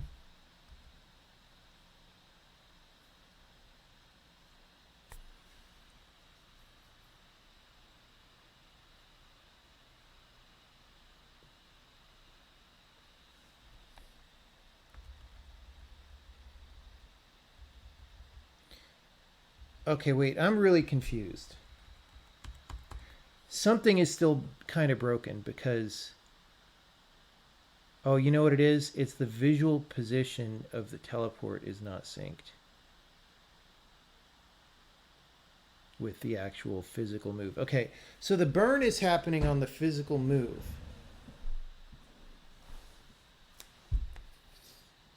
The visual position toggle on the teleport may be on a timer instead.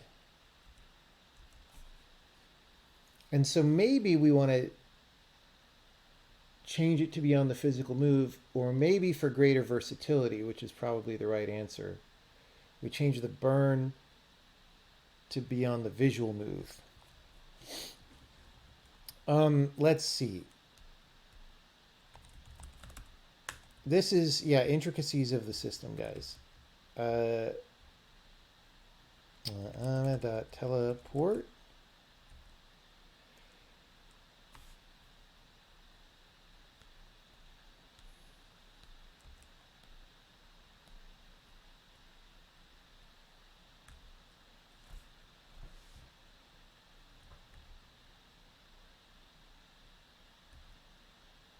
Okay, wait, what am I looking for? I just zoned out. I'm looking for um, when do we change the visual position of the guy?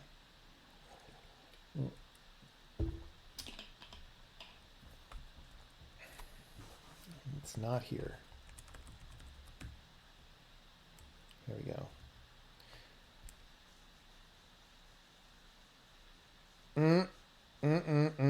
Yeah, okay.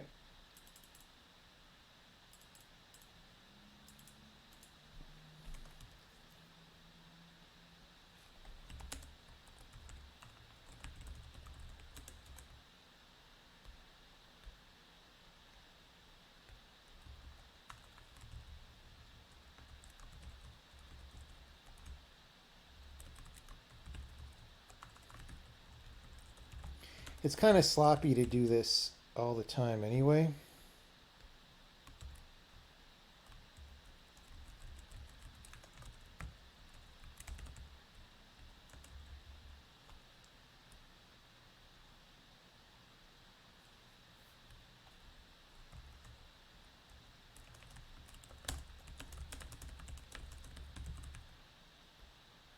We have to burn the particles on visual position move, not physical move, because they use the mirage data, which will be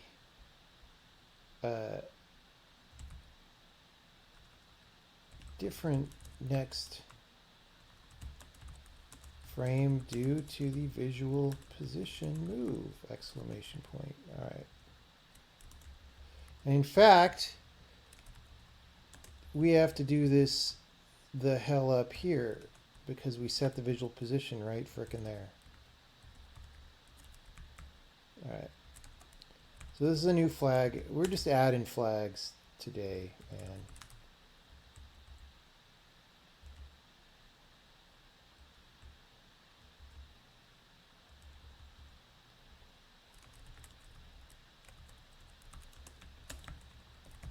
Great.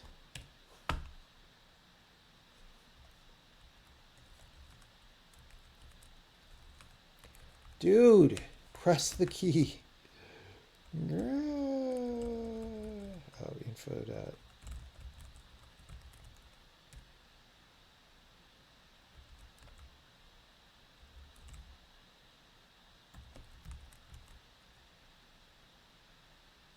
All right.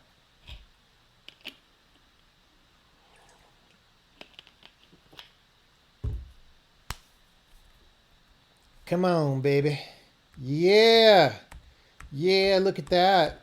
Look at that. We solve problems sometimes. Not always. Not always, but sometimes.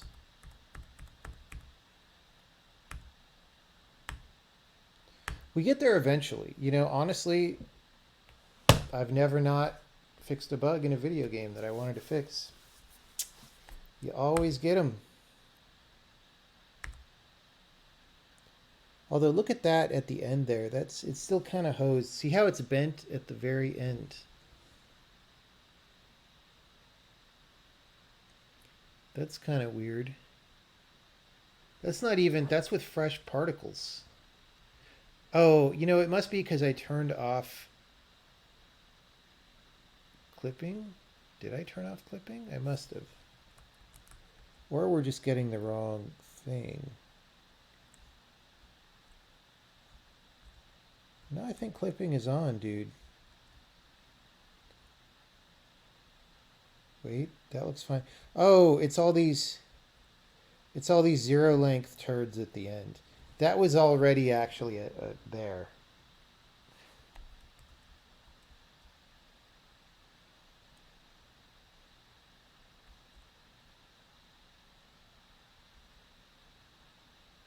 They're getting hard clipped, man.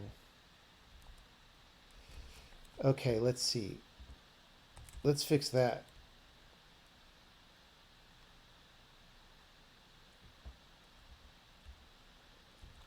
So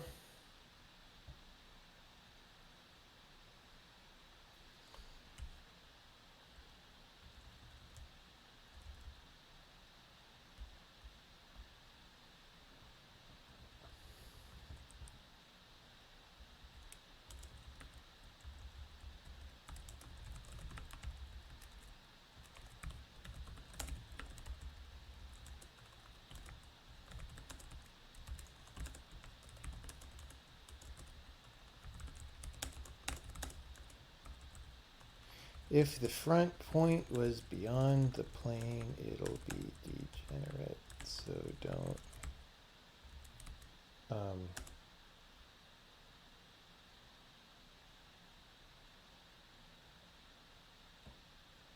I mean, we still could get very tiny, very rare. So don't draw it at all. Note that we could still get very epsilon length segments due to very unfortunate timing. Okay. Okay. Soon we're going to be able to add features again.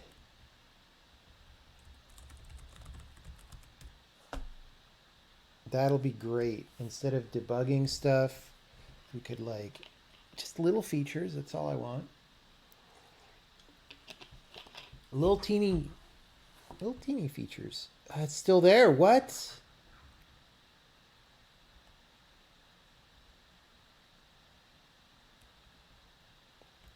This is really weird. You know, this has to do with maybe that's the bug isn't what I thought it was. I mean, it's good for me to do that, but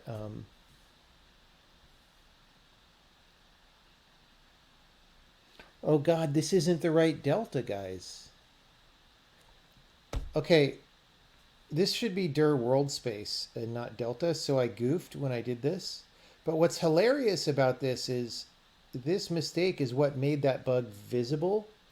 The little weird directional turd, right?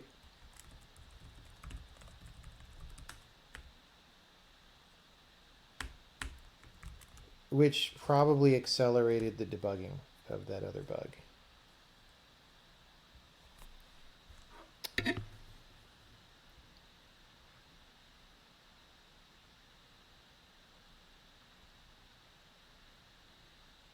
There we go. Look at that. That's quality, everybody.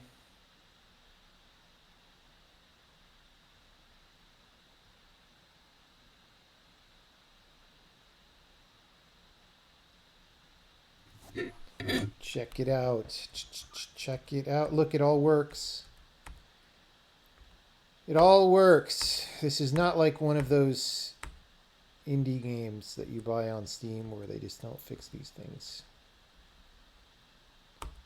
Because they don't know what Unity game engine checkbox to check to make it not happen anymore. And the answer is neither does anybody at Unity Game Company know that.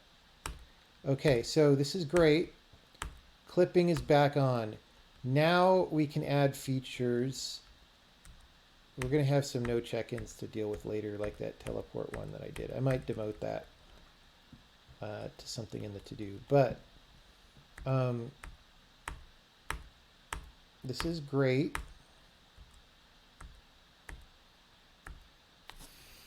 So I want to have this not be such a hard cut here. And the way I'm going to do that is I'm just going to say, you know, each little ting-tangler has a plane offset that's randomly generated at when the particle's created.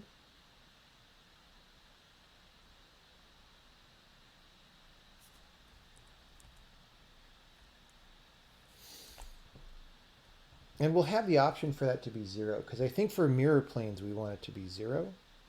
But for entity and natural end, right, so for here we're going to say clip offset equals streak dot. Actually, no, this is down here.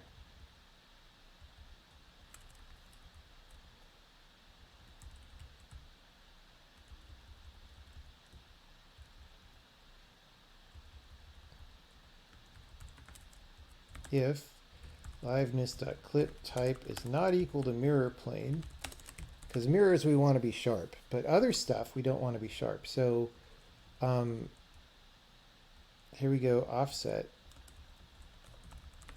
We're going to pass another parameter. Because that's how you make your programs faster, is you pass more parameters to every single function.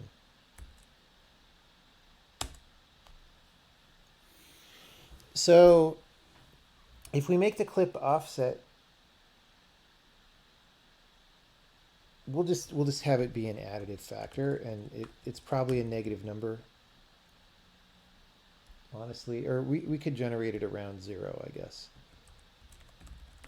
Okay.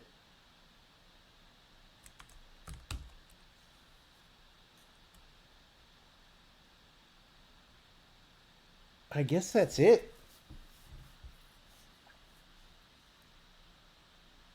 Right? Am I smoking crack? Am I, ladies and gentlemen, am I smoking crack? Mirror particles. No, streak. Clip offset is a float.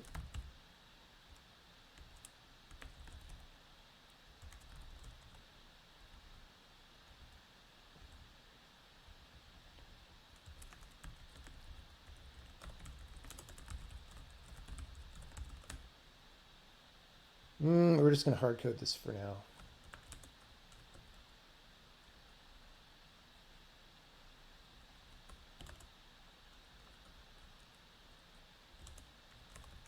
Just going to do that.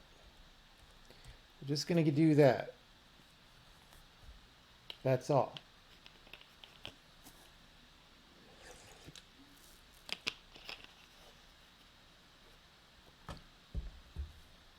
Hey, look, it worked.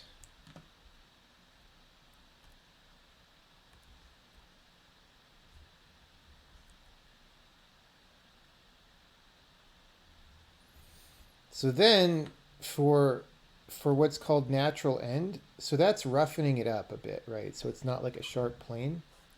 But now I think we also want to move it a bit, right?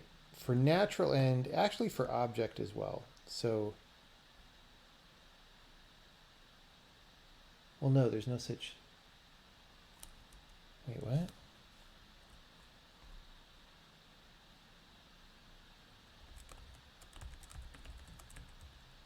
I don't think we can use this third type that I've been putting in. This entity end, I don't think that's a thing.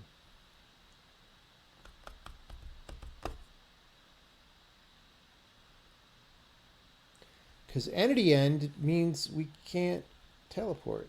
Well, maybe we would use that for something else, but we can't use it. We don't care about that for this. So I'm just going to subtract a little bit in the case of here, natural end. We're going to say clip point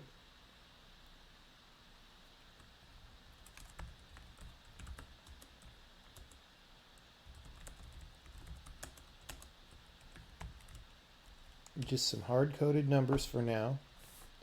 We don't care. Can adjust them later.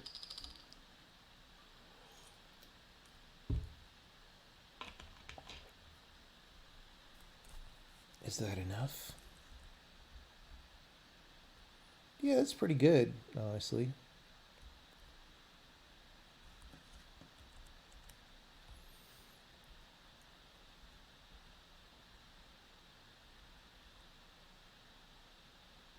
It looks a little weird because they're painting over the dude. But like, are these like,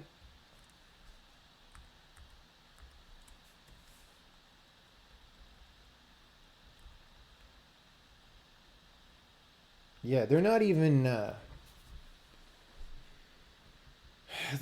Z whatevering. So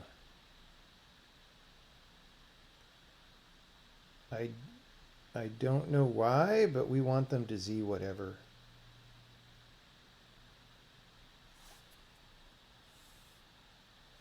You know what I'm saying?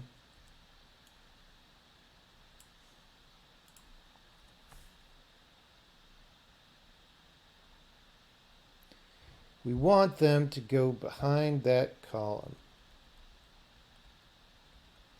That's also why this looks kind of like, so here they're kind of going over the mirage of the guy, right? Which you want the mirage of the guy to occlude it. And they don't do that because they're just going over everything. So we'll fix that as well. What frickin' shader are we using here?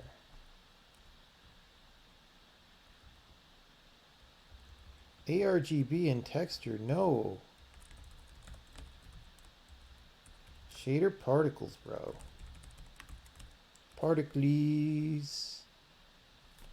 Particles. Z whatevering algorithm. If you know the Z whatevering algorithm, you've pretty much mastered video games. Okay, well, that wasn't good, though. Okay, I take it back.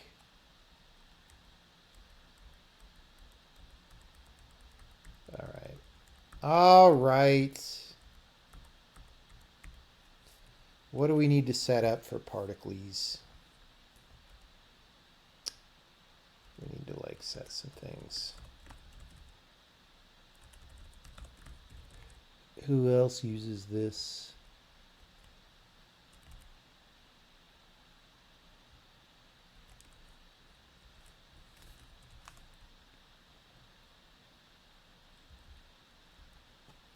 So we do, probably that shader is so basic and so old that it doesn't care about any of these frickin' parameter binds.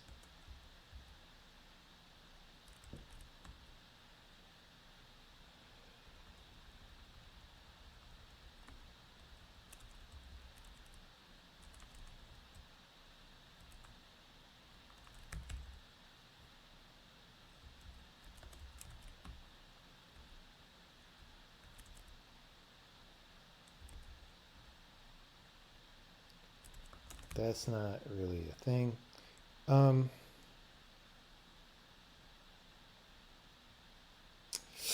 No, these are, oh man.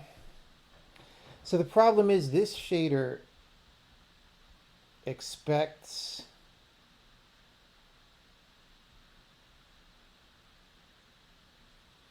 it, like, expects a particle emitter. I could make one and use that as the entity.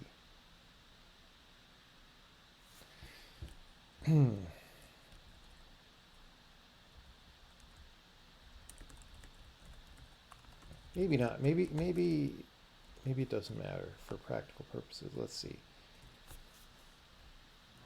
Let's see. Let's see. Lassie. Still doesn't frickin' work because of reasons. Okay. Probably because we never bind any parameters.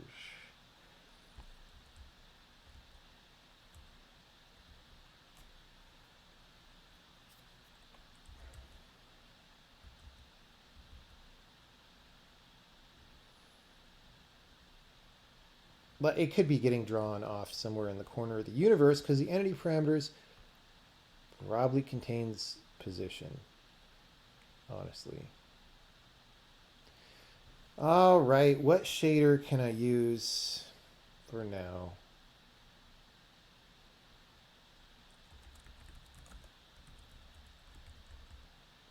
Basic, right?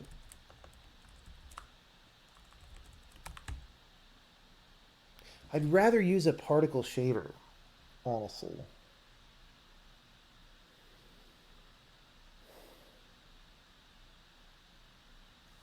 But again, one problem at a time. There is no shader basic.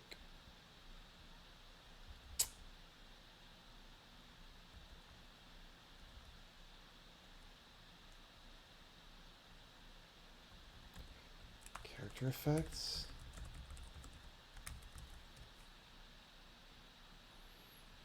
just not sure what to do about the entity parameters thing, and I don't really want a rat hole on that because we're, I think, changing that for the new rendering system that we're doing right now.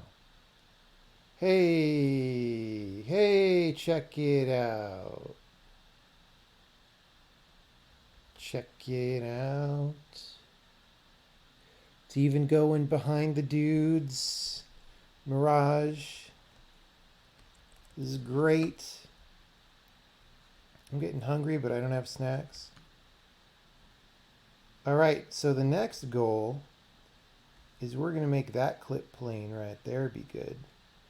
Actually, we don't have a way to do a starting clip plane for the segment, so we're just going to do the ending clip plane, the one that goes from these streaks into this.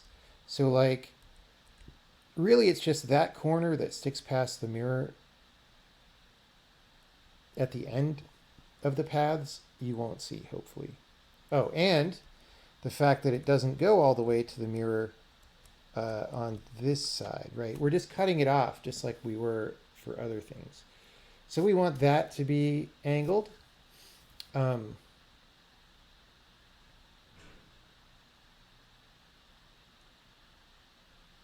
Well, and then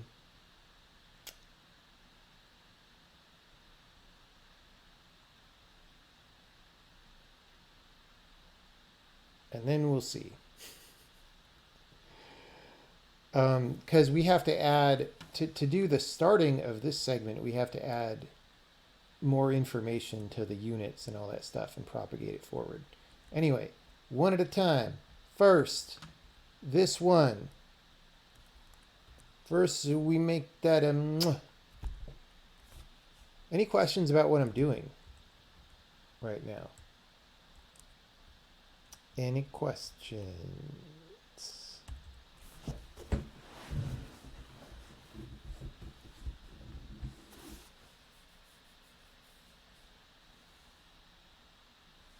You think shader particles had its color getting set in the other? Yeah, that might be all that was wrong. I don't know. I'm not going to worry about it yet.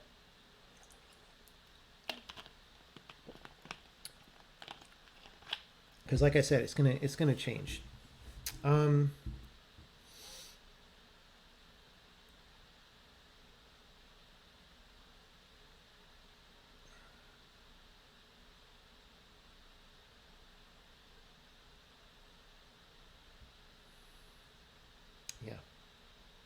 So in the draw routine here, when we set the clip point and all this, no,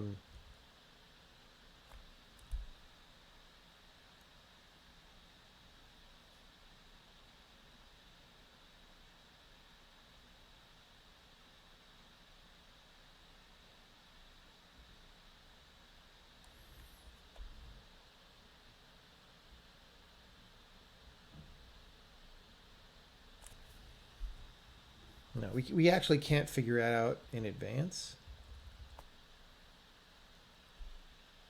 because we need this. Yep. Okay. So we just set this. So the clip normal, we need to get there. There's a way to get the incoming and outgoing directions. Get mirror vectors. Okay, so we do this.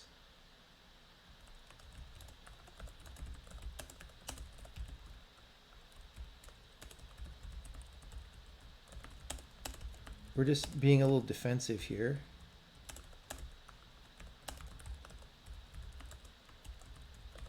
Get mirror vectors. Now, I think those are in world space, right?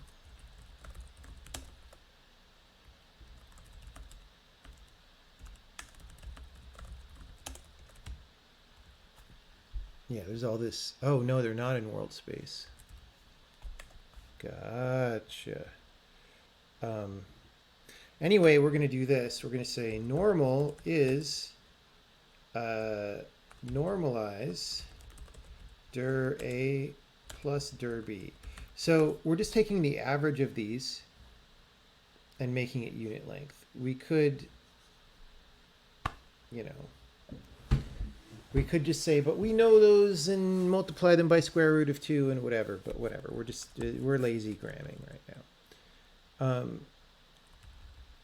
So the clip normal is going to be normal.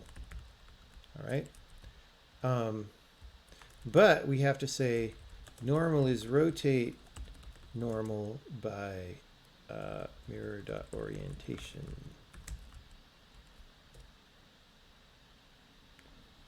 Normalize.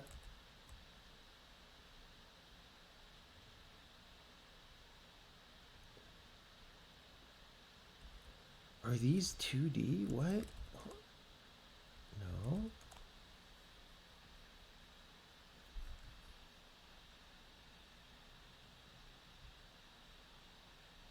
Missing fallback. What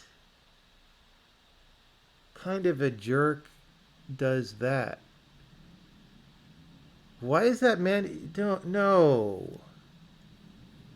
No. Who added this? This is bullshit. You do not change standard libraries.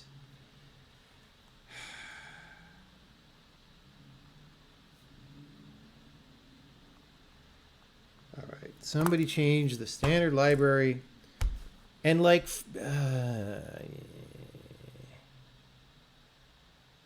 okay.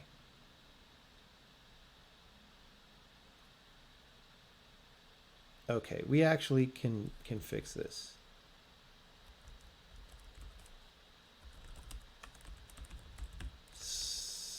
No, sorry. See, like, the problem is we might have beta users using these functions, and like...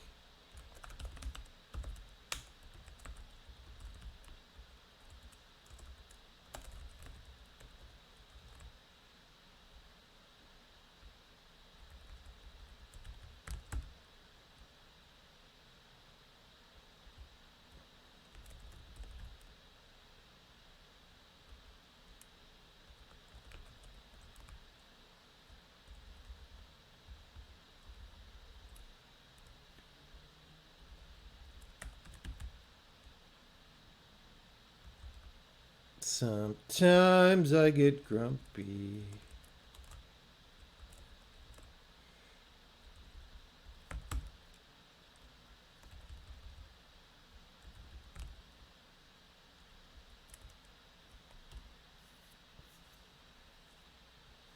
Okay.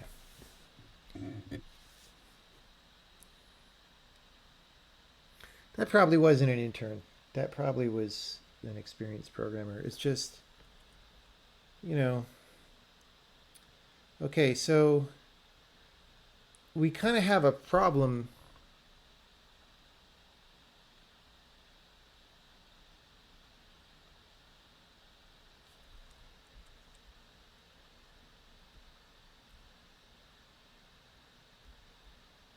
Here. This is not what I wanted to happen.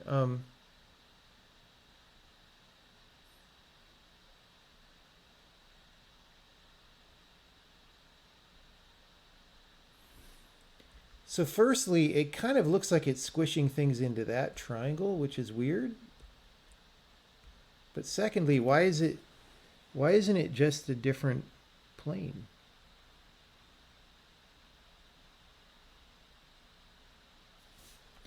Thirdly, though, this actually isn't a vertical plane, so we're going to end up being a little bit wrong anyway. But it's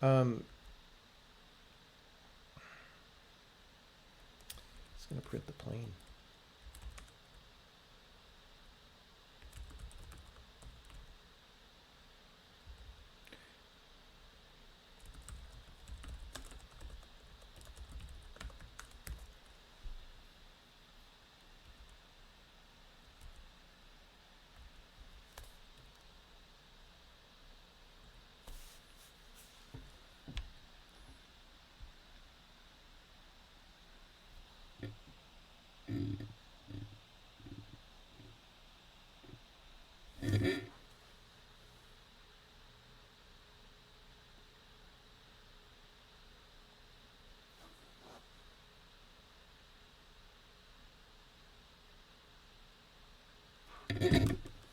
All right.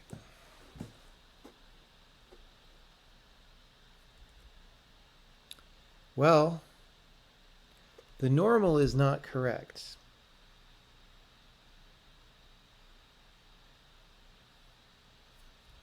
Why not?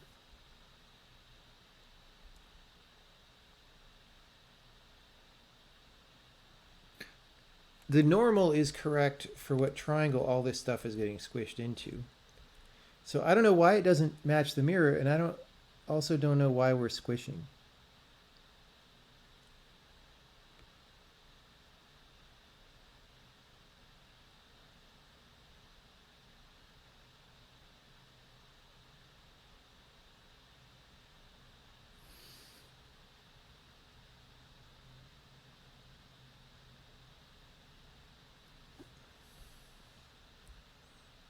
Obviously, I messed up the clip operation.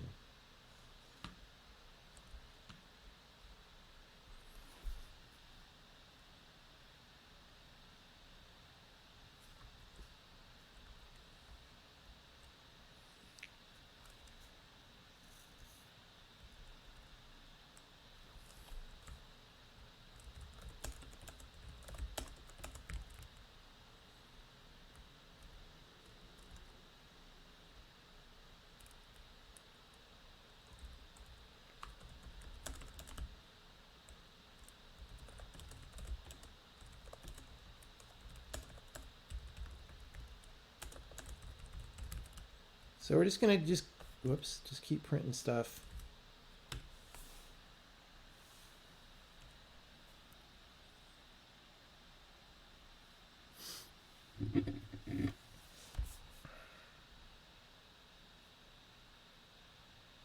Just keep printing stuff till the program works. Okay. Direction A is -1, right? Minus y, that's correct. That's going down the screen. Direction B is x, that's correct. Okay.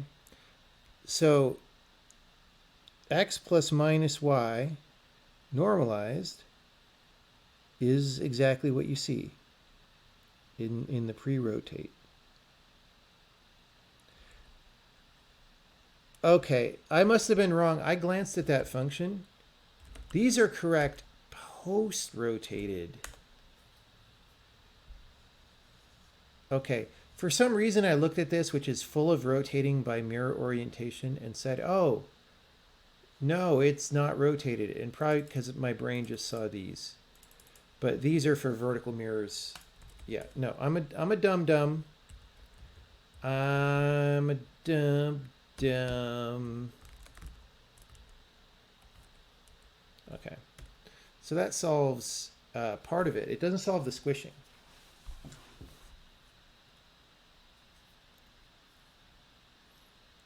That just means my clip function is wrong somehow. Okay, so now we're squishing in the correct direction.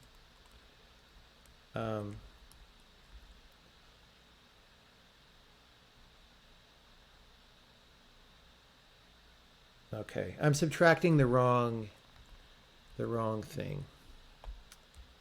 The reason this worked before is because the travel direction and the normal of the plane we were clipping against were the same.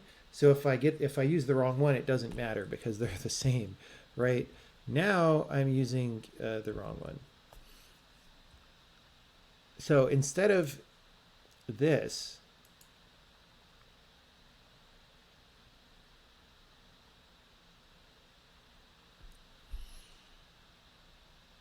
see, this is like finding the closest point on the plane, maybe, but it's not collinear, right? As soon as you add a vector here that's non-collinear with your input one, then you're hosed, right?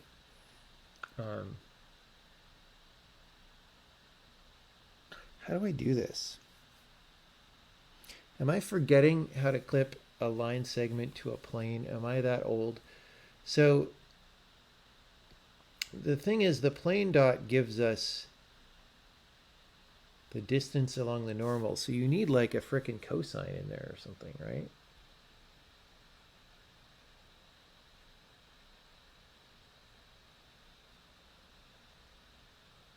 seems awful.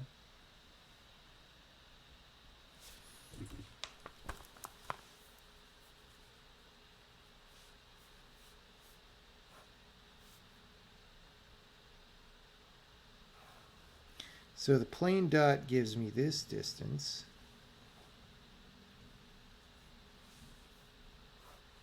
Right? And the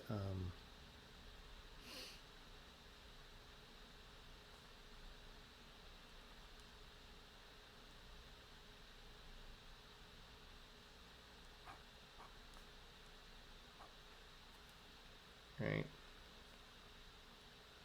That's a right angle.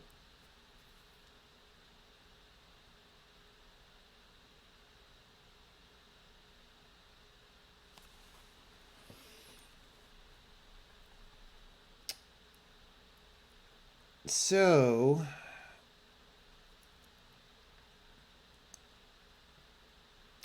right, so cosine theta, which is n dot minus dir, right? We call that cosine theta, is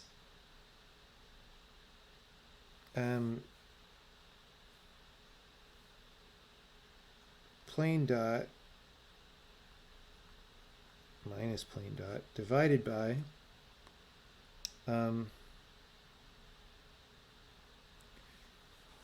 L, which is the length that we need to move. All right. So we just swap-a-roo the terms around. So L is minus plane dot divided by n dot minus dir, and the minuses cancel out. So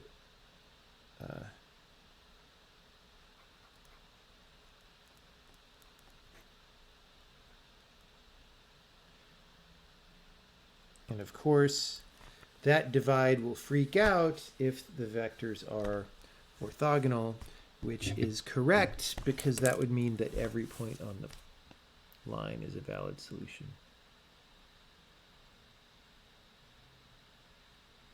Okay. So we take the plane dot. We're going to say, okay, we don't clip if it's greater than or equal to 0. If it is less than 0, we say L is plane dot divided by, actually, let's say denom is dot product of plane normal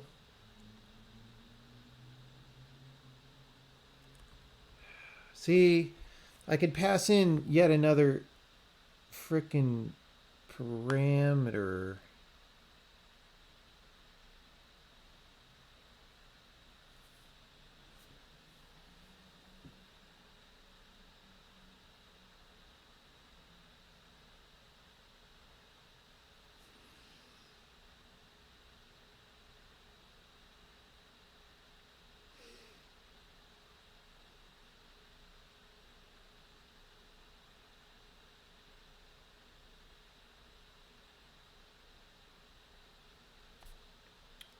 But that'll be like slow. So let's say d dot n is a float, right?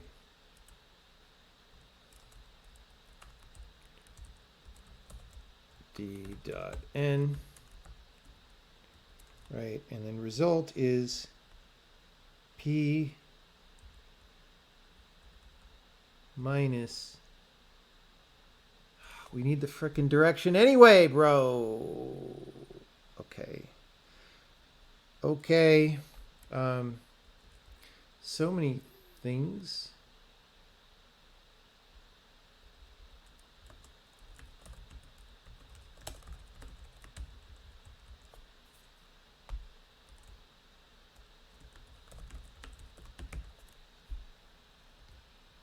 P minus L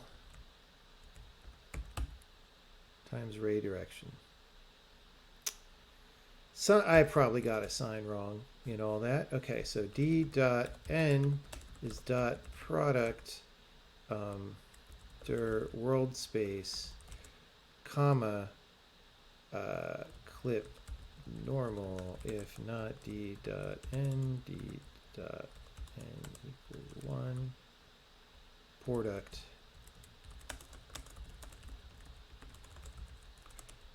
Okay, so now we need d dot n enter world space. So many dang parameters, bro. Almost guaranteed to get that wrong.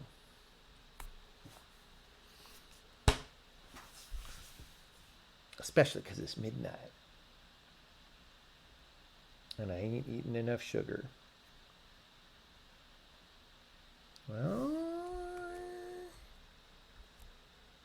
Well, don't you love it when it works the first time? That, ladies and gentlemen, is what you can do after 24 years of professional game development. Very sad that that's what I get out of all that, but there you go.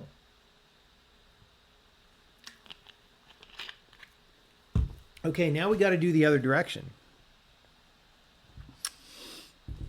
Are we certain the plane normal is normalized? Probably. Yeah, because we normalized it. It's either... so here we normalized it. And here it's this world space direction.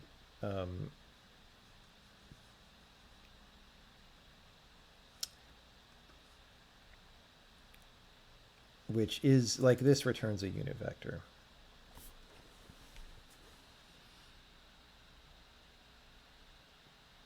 "24 more years and I can clip the other one too." Maybe.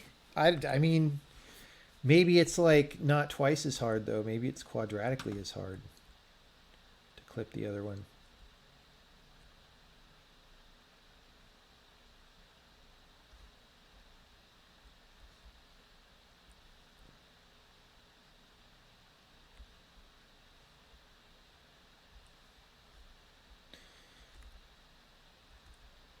Okay.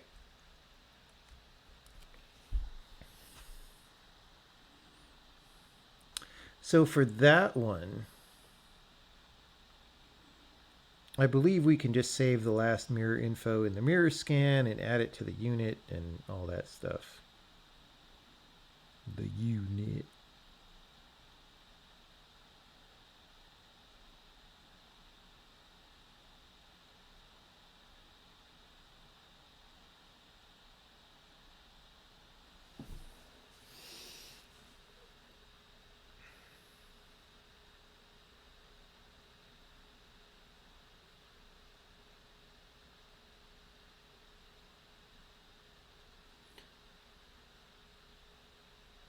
Or, I mean, I could be sassy and just like have the things spawn out at some distance, but I'm not gonna. I'm gonna clip it. I'm gonna clip it.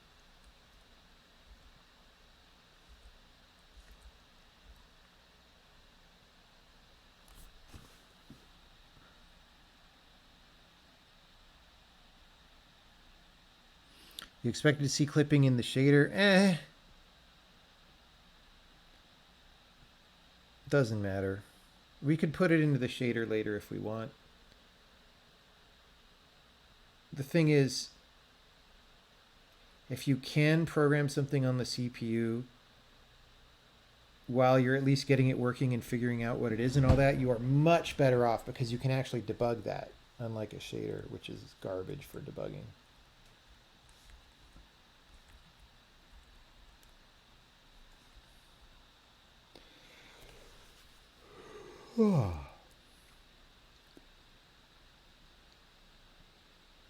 Boy, all this work and it still doesn't actually look good yet, but we'll get there. Well, we know how to make things look good eventually. At least it goes behind his body now. Looks better than it did at the start of yesterday's stream.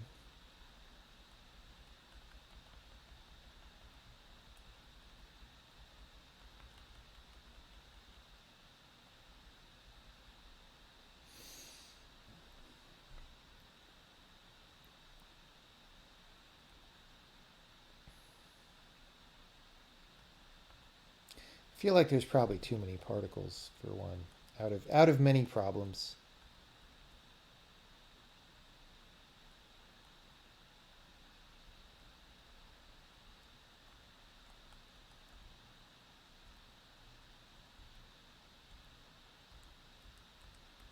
Oh, the flash is blue now because we changed the color early. Because remember the flash, okay, so the flash visuals are not synchronized. That's interesting.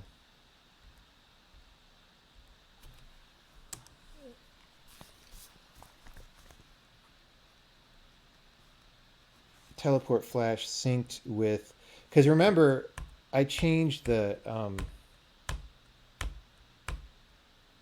I changed when we called it particle burn to sync with the transaction, but I didn't change. So these particles getting brighter is still happening on that independent timer on the mirror. I want to do the clipping now, but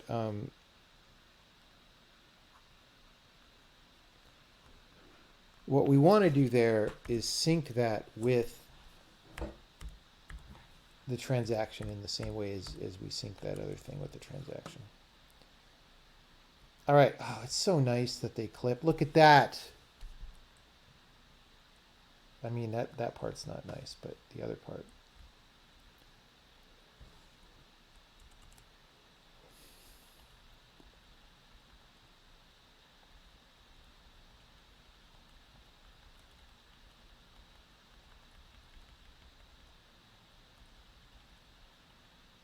Okay.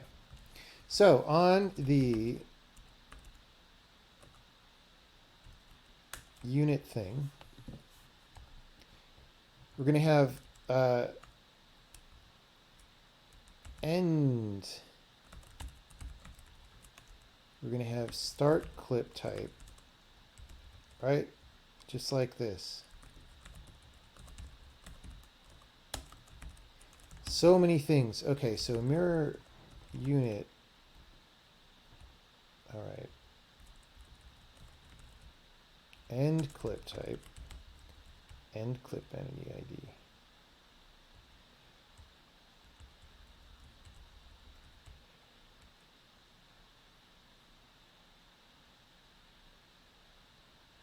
Bleh.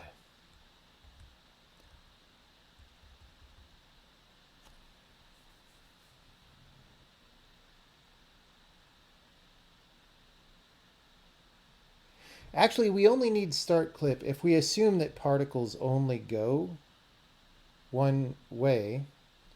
We only need start clip on literally one square right after the thing. I think. We can see if that's sufficient, but this might be a lot simpler than I thought. Okay. Because I thought it would be like, oh, let's loop.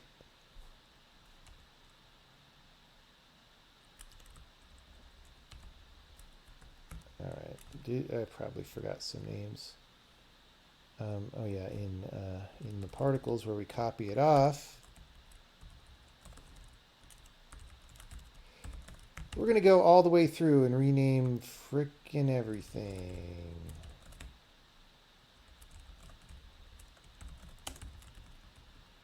And while we're at it,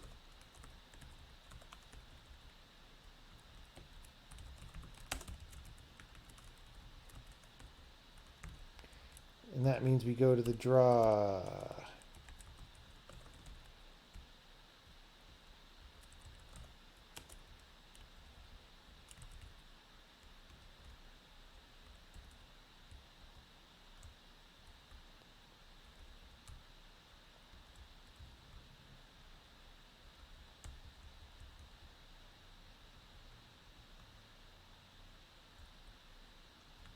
We're going to want to factor this anyway because we're going to want to call that function for both ends. Oops, no, wrong file.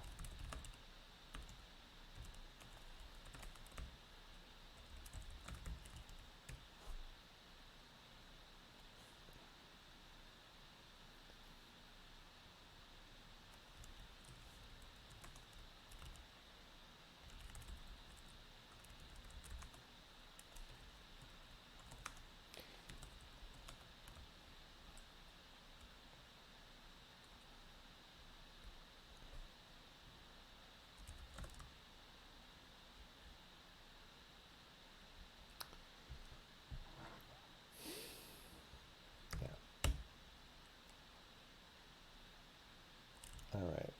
So many things to think about. Let's do this end clipping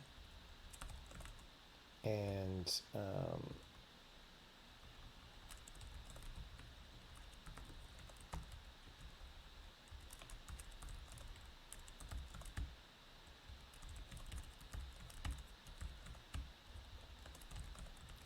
you know, this is maybe suboptimal because we're going to rename these again when I factor it out, but you know,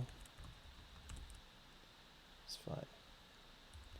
We're going to put this on the bottom of the file.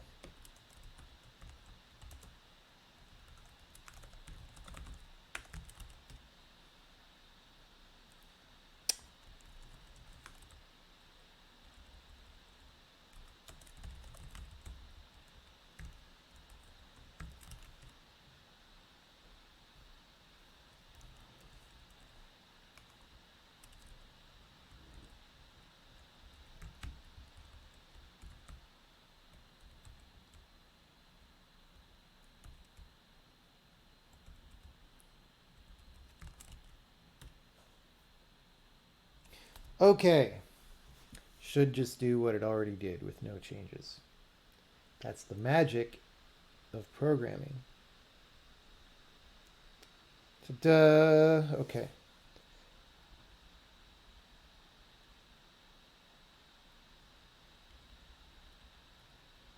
Okay.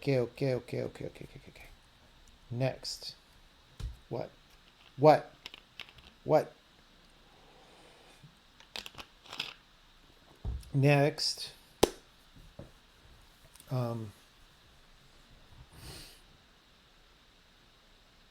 Well, we set that value. We are copying it all the way into the other thing. So let's set it. So we should say last.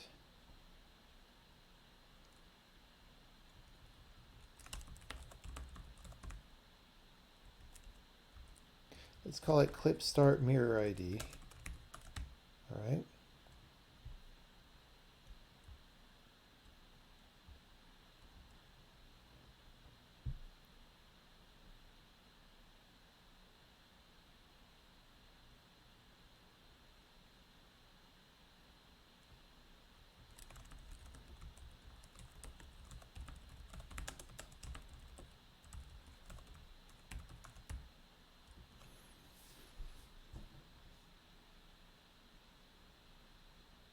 So here we set this. Oh no, not even on result, just here. And then here we say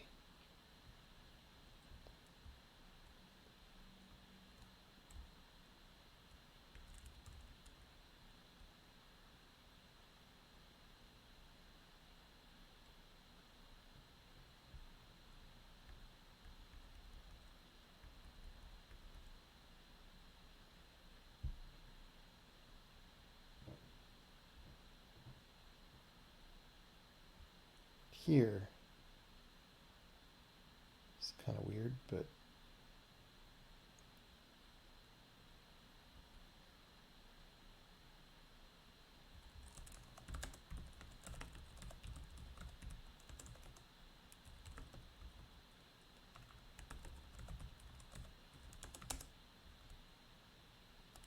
what's it called?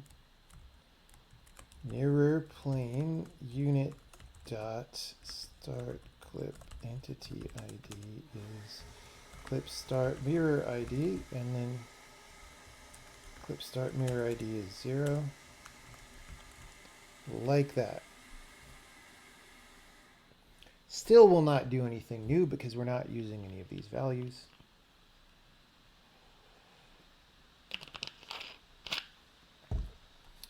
Great. Still, as you see, no clipping is occurring. Next, we go to the draw function. So everything should be getting here.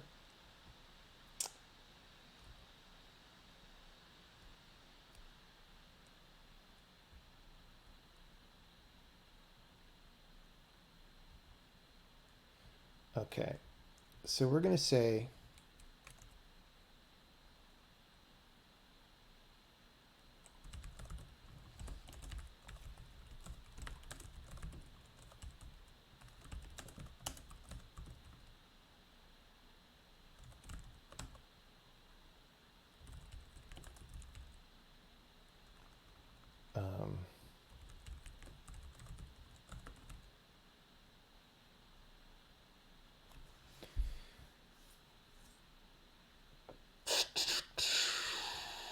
right?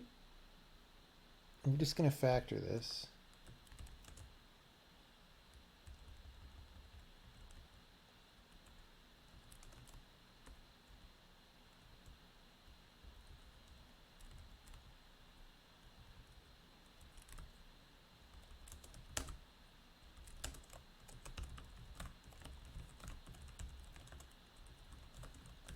What was this called?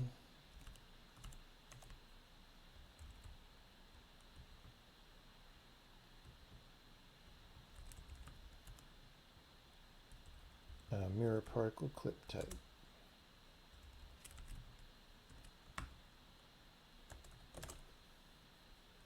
Bool point.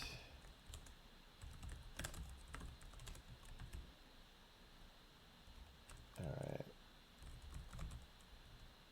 Do clip. Okay. So now I take off all the ends that I just put there.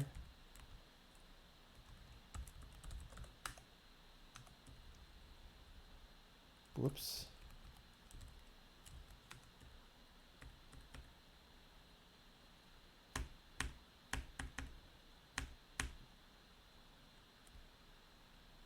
Whoops.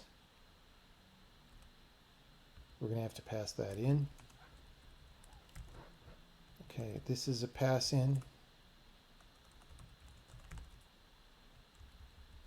This is a pass in because we're passing different ones for start and end. We want to return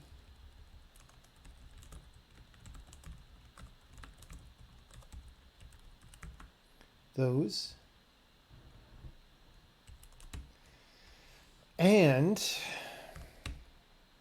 well,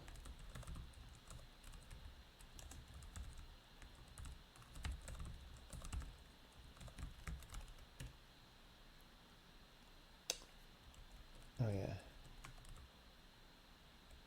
I said in my head, I want to take that off, and then I didn't. Okay.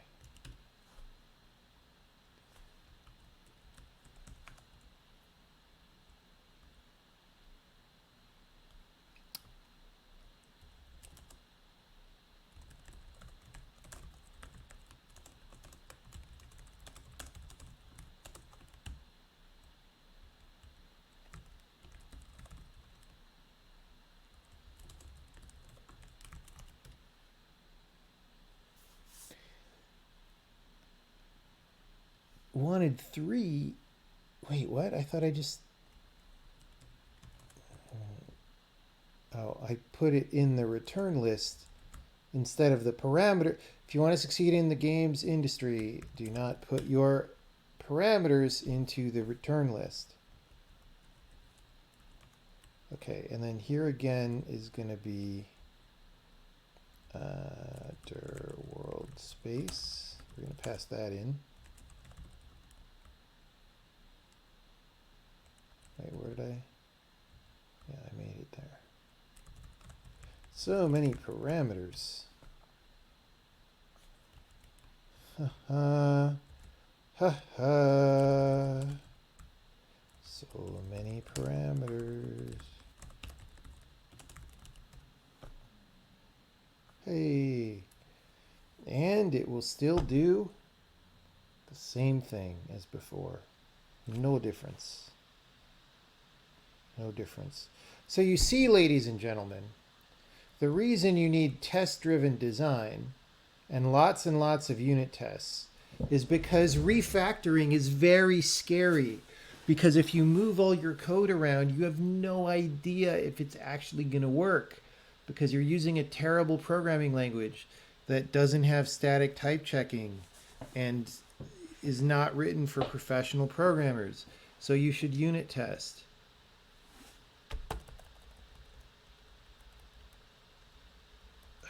That argument drives me nuts.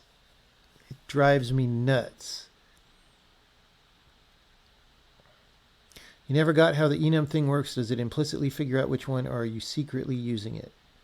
No, the whole point of that is you don't have to have a using. What it does is it resolves it. Okay. It's a statically checked language, right? So anytime you have some kind of expression, like an assignment or a comparison or anything, right? We check the types of the two sides to see if they match, right? Is this integer big enough to hold this integer or whatever? This very basic thing that happens all the time.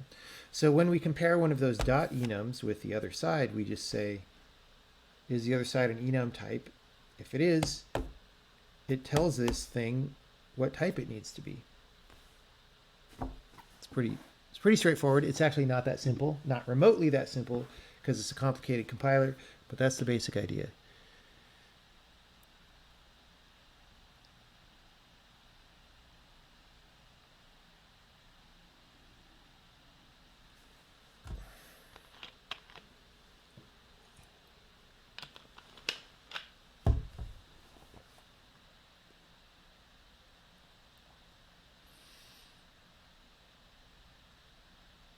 Arguably, running the game is the unit test in this case. Learn the definition of unit test. No, the game is not the unit test in this case.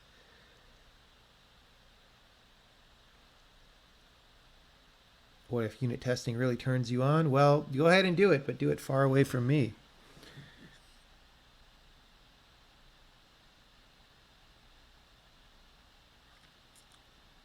Okay, so this is great. Now we will add another line here. And this line is just going to be a pasta here. Okay. I don't know if we're copying all this data all the way through the pipeline correctly, but we might be. Okay, we're still not using it.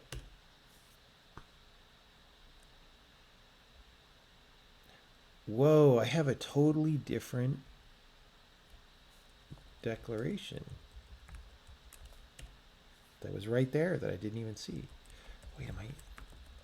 No, I was worried that like all right.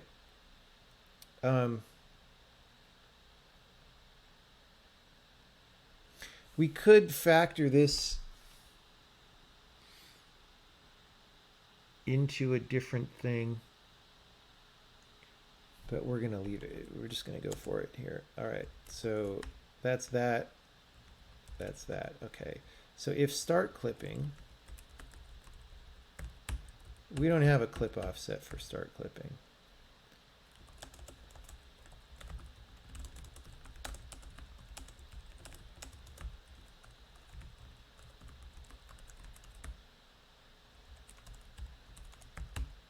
Okay, start clip normal.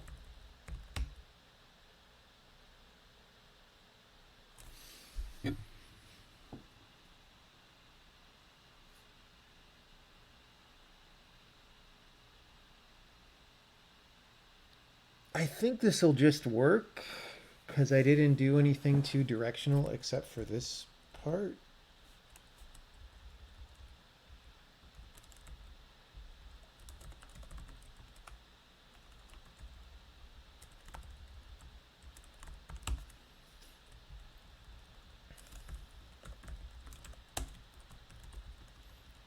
We want a parameter for the clip offset, so we're just going to pass that. These ends are not right.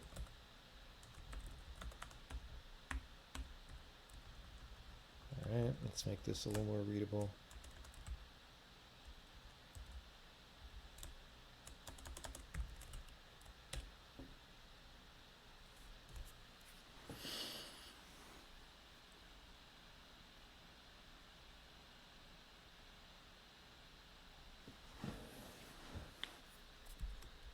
All right.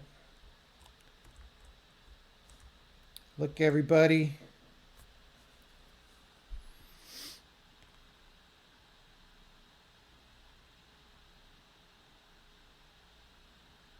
That's the kind of thing a lot of people just wouldn't ever bother to do in their game. They would just leave it messy or whatever. All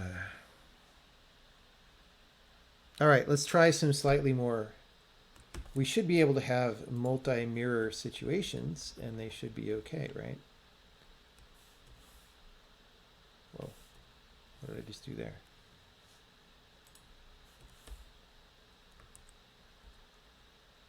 All right. Oh, I had it in a weird camera mode and reset the level. All right. Look, it's bouncing. It is bouncing. Really wasn't that hard to do. Okay, but you know what the real test is.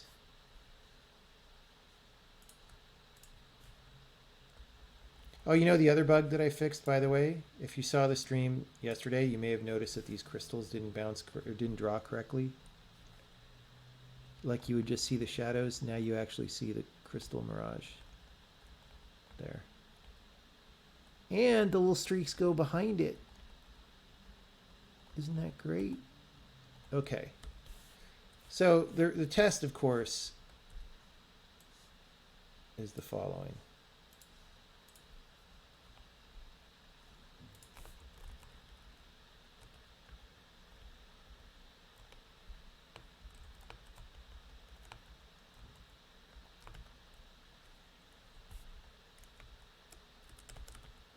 Dude, these mirrors always confuse. It's just hard to know which direction they face.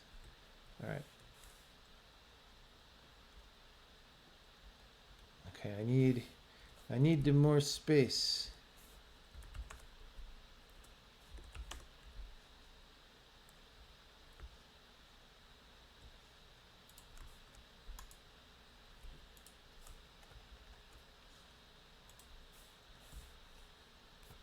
Ta-da! Ta-da, ta-da. Yeah. Still ugly, but technically correct.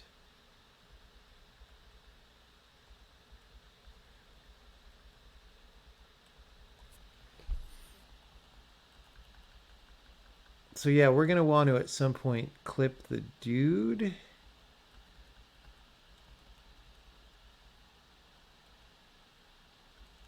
But that's a totally different thing.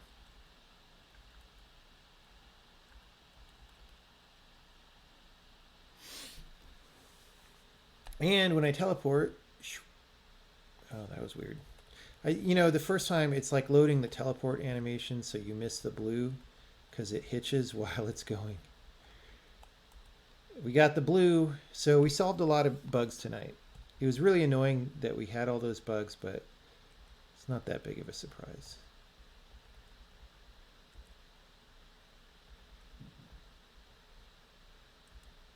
It's like I'm playing Snake. I'm just making the snake longer.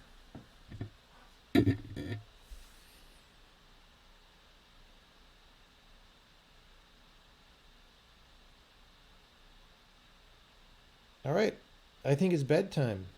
Actually, we're going to run a Benny test. And Since I was grumpy at the start of the stream, I'll just hang out and try to be nice for a little bit. You could ask questions about this. You could ask off-topic questions. How's it going?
We just have to make sure now that we didn't introduce a goofy crash somewhere in all these levels, in all these 600 levels. Okay, so the other thing I'll point out, so you occasionally see these levels with these energy beams, right? That go through many squares. One of the reasons why I'm putting so much work into this particle system is that I think it might be good to use this kind of particles for the energy beams, right?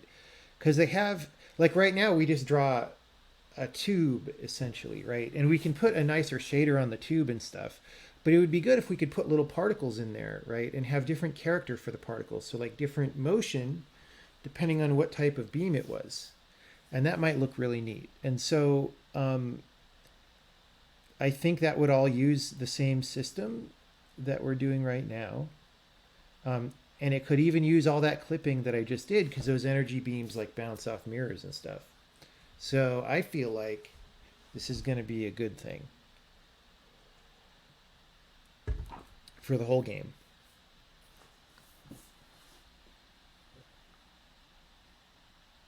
What do I think my next game design talk will be about? I have no idea.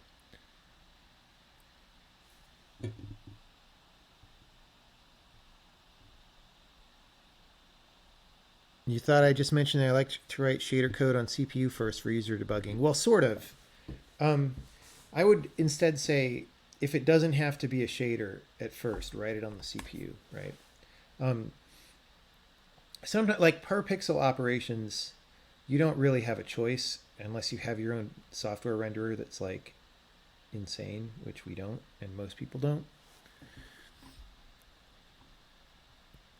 Is it true that RISC CPUs can never outperform CISC ones because of the superior instruction cache efficiency CISC has? I don't know if you've looked at AMD 64, but it's an awful instruction set size-wise because they kept painting themselves into a corner. So no, like, dude, AMD 64 is not very cache efficient. But that's usually not a bottleneck. So no, I don't know who said that. That's like an argument from 1995, guys. That's an argument from around the time Pulp Fiction came out. What games am I looking forward to? I don't know.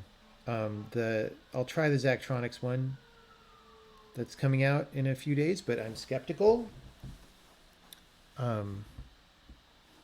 We'll see though.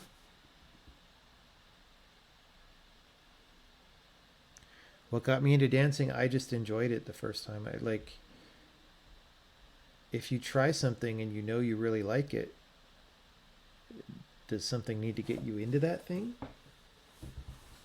Seems odd. Have I been watching videos of Tesla's newly rewritten self-driving software, which is in limited beta? No, but I did see the Y Combinator company, whatever they were called. Their demo looked really good. It looked way better than Tesla's self-driving. That said, they have tons of insane hardware. Like they just have a lot of very expensive LiDAR that they're using that Tesla doesn't want to use for price reasons. Um, but sometimes sometimes don't make the problem too hard, especially if you want to be first to market, right? So yeah, from what I saw of the Tesla one, it doesn't, like, I don't really want that driving around. No, not comma. The Y Combinator one. I don't know. I don't know if they find multiple ones.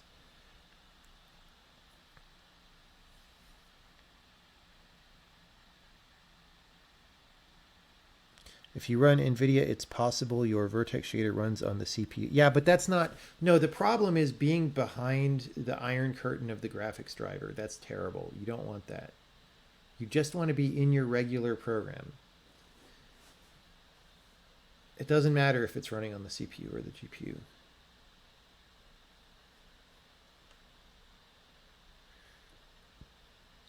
You keep reading about one-pass compilers. Is that how you make a compiler fast? I mean, for a reasonably sophisticated language, the idea of a one-pass compiler is meaningless. So like in this language, it's not passes like that. So no.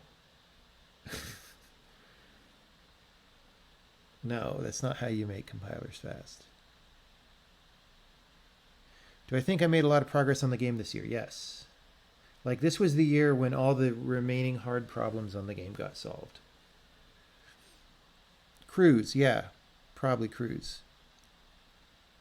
Have I read any books by Nassim Taleb? Yeah, but it was a long time ago. Like, I read Black Swan and one of his other ones. I haven't read his recent books. Would I play a Sokoban game written in eLisp? Probably not, because it's probably not a good game, just because it's written in eLisp. No troll.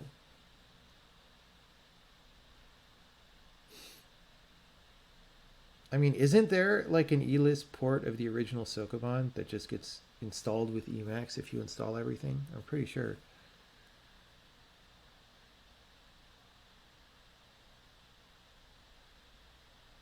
Can I recommend a Halloween movie?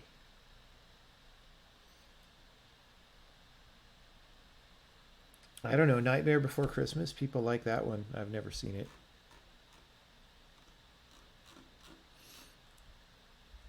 All right, we did good. I'm not going to check in, I don't think, because there's at least one no check-in. Let's see. Let's see. I do want to check in. Let's get rid of these. See, the flaw in the no check-in plan is the skipping stone thing that I marked no check-in, which is the only one left. That's a big enough change that I wouldn't want to do it in the same no check-in. So this is going to be cleanup. Do this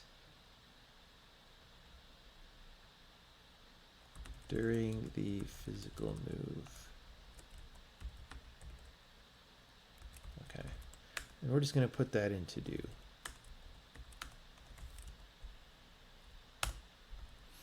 And we're going to say mirror VFX overhaul part do. Great. That is a worthwhile stream.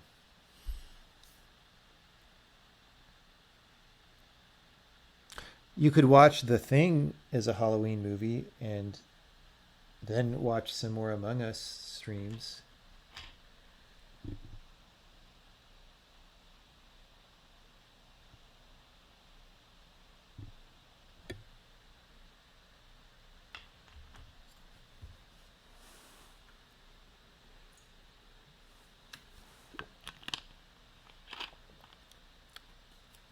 Do you use libclang to generate declarations for external C libraries? I don't know. We have a program that someone did that sort of does that, but I haven't even looked into how it works.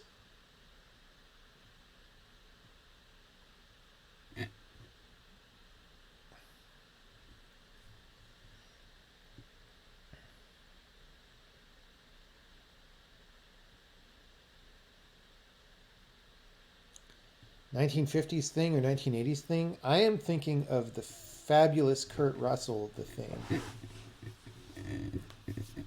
So 1980s.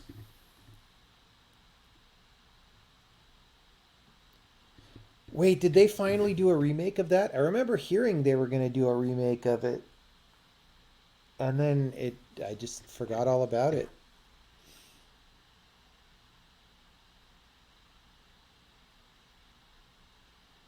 All right. 2011. Wow.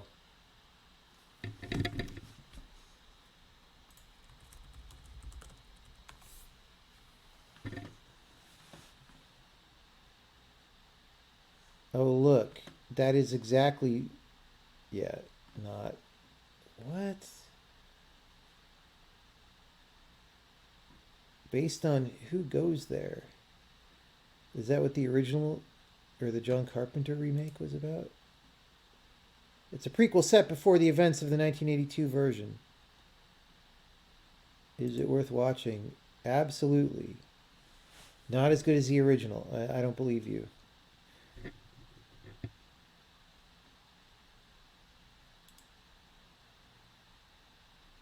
This is the original one.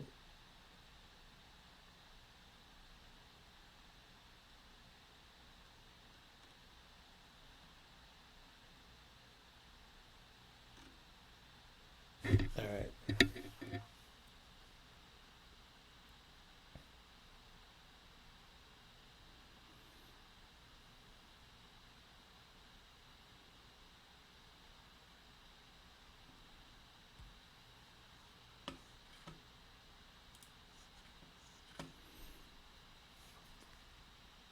What movie really scared me as a child? I don't remember.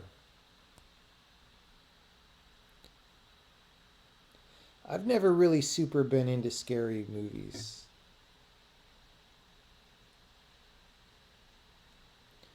Watch Dogs is coming out. Yeah, I'm sorry to say this, but it looks really boring. And I know someone who's very prominent on the development team of that game, but I was watching Shroud play it and it just looks so boring, dude. It's like GTA for people who don't want to get good. They just want to press X to Jason or whatever. How tall am I? 6 feet, 0 inches.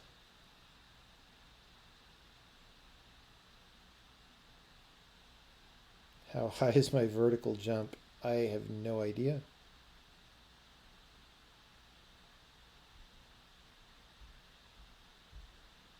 Did I ever play any of the Penumbra games? Yeah, I guess so.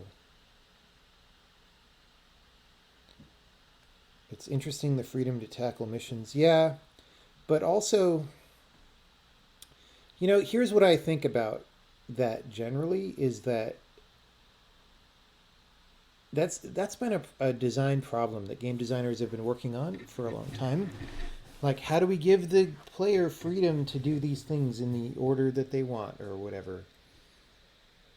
Especially that's something that Clint's been doing like since Far Cry 2 at least, or maybe before that. But like, why, sort of, right? Like, is it better, or is it just non-linear? Um, like, I think it would be better if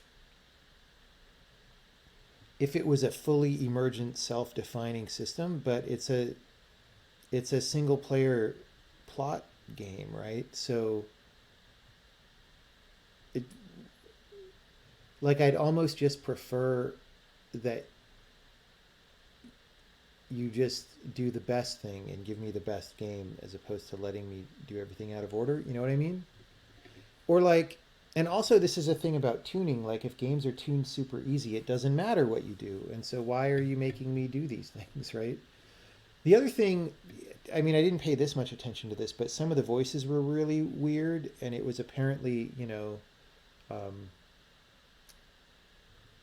like there's all these randomly generated characters, including like some processing on the voices because you could recruit anyone, and it's like, okay, but like why are you doing like 100 different voice actings for all the characters? I mean, I get it, but also, is that good? And wouldn't I just rather have you give me the best acted characters?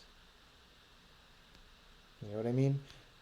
Like, that's one of those things where it sounds cool at first, but then I'm thinking about it and I'm like, but why? I don't want to go recruit random characters. What's good about that? You know, like, I don't want to be able to recruit any character in the world. Like, why? So that game is weird to me that way. It's like I don't understand why I'm supposed to be excited about these things, except that they're hard to do. Like they're ambitious things, game development wise, right? So props for that. But like, I don't understand why they're supposed to make the game good. Am I going to buy a PS5 to play Demon Souls? I'm going to buy a PS5, but not to play Demon Souls. As a 5'9" individual, you'd like to have some of my height. Ah, it's not for sale.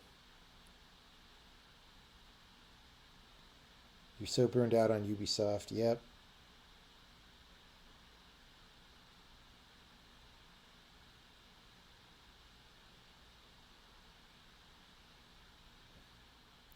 It's always been the goal to get to that emergent system, but the AAA ethos always gets jammed into it. Well, it hasn't been the goal. It's a goal that's very interesting to get to that emergent system. But yes, if you then turn it into a boring game, why is it this system, right?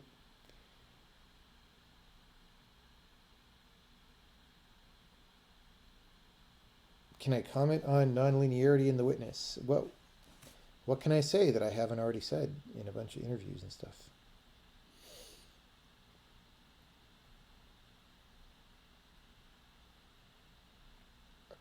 I guess they do. I guess the NPCs. So when I was watching the game, there were at least two characters that were like definite, right? One was like the computer AI dude. I guess it was an AI, and one was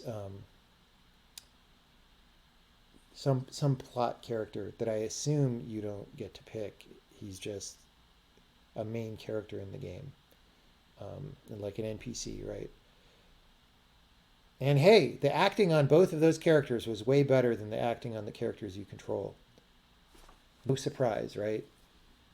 Because it's a quality versus quantity thing.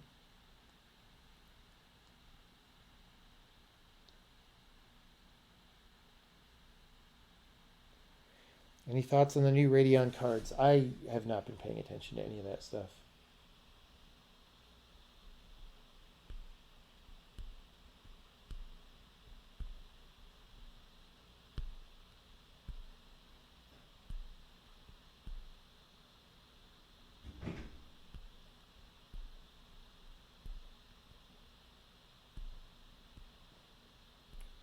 Don't you dare diss Stefan. I don't know who Stefan is.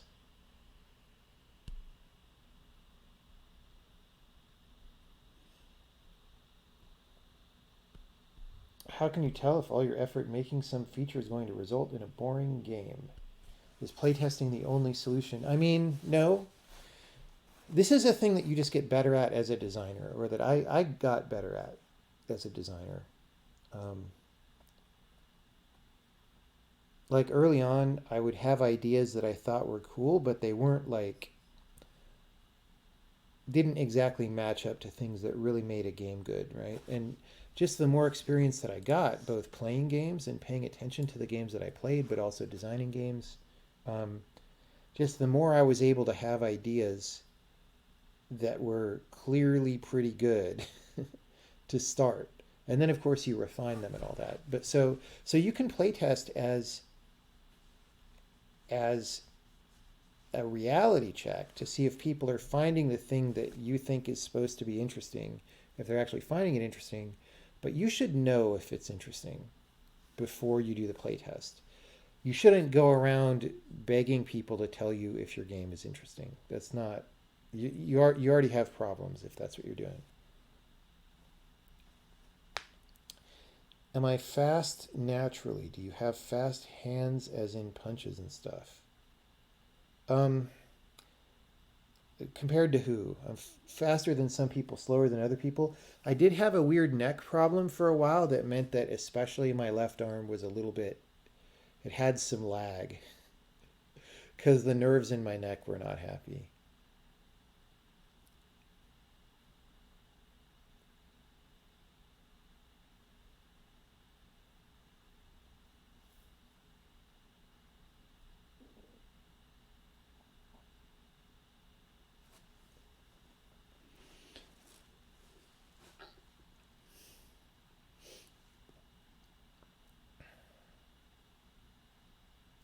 What do we program games in? Just programming. We do programming.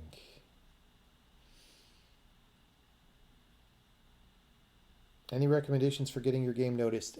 See, there's no general recommendation. You just have to do whatever works for your game, and that seems to vary tremendously based on the game. So I can't really give advice. And of course, the biggest hits seem to be largely luck that they were the biggest hits, right? Like Among Us is a huge hit right now.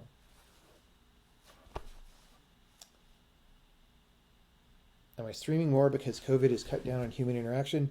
No, I just go through phases where sometimes I stream a lot and sometimes I don't. People who have been on this channel for a while have seen that happen. What are my thoughts on the Godot game engine? I don't know much about it. I don't think about it very much. Um, I don't think about it at all. I don't have any reason to think about it. I know that it has a scripting language, and I think that that is a nearly fatal mistake to begin with. So I don't recommend that you use the scripting language if you use it.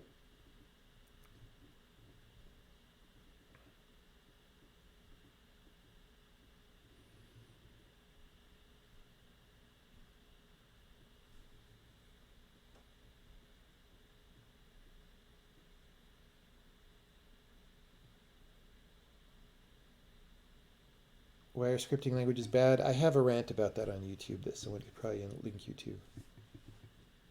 There's all sorts of reasons. It's not just the speed.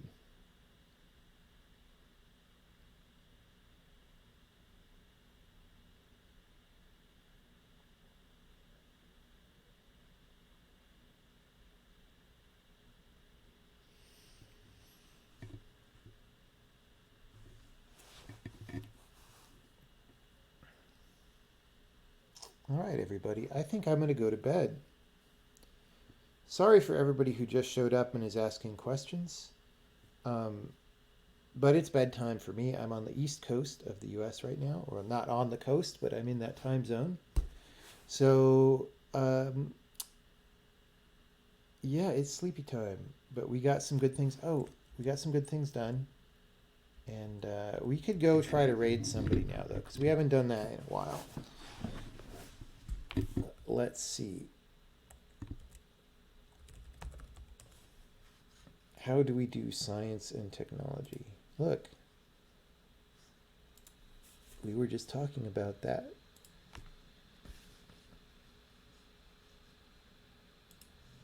Okay, who could we raid? Welding stream with 11,000 people.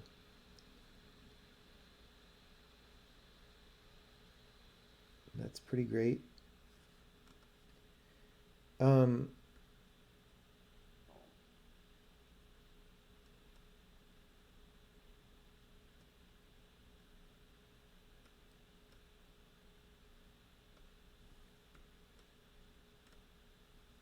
Microscope stream.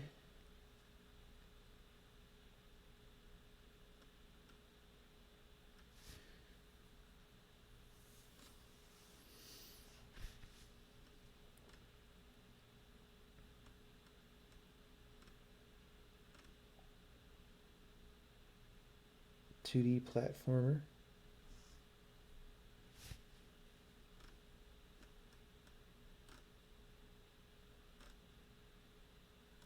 Let's check out 2D platformer, see what's going on there.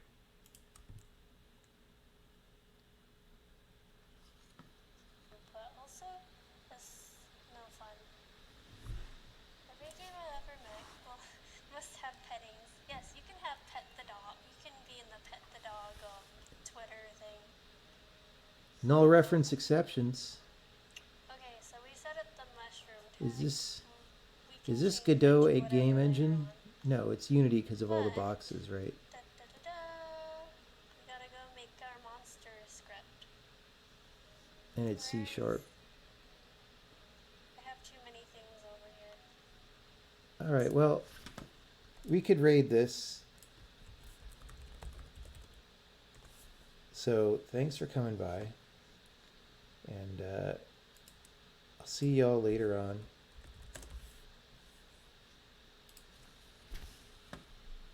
Good times.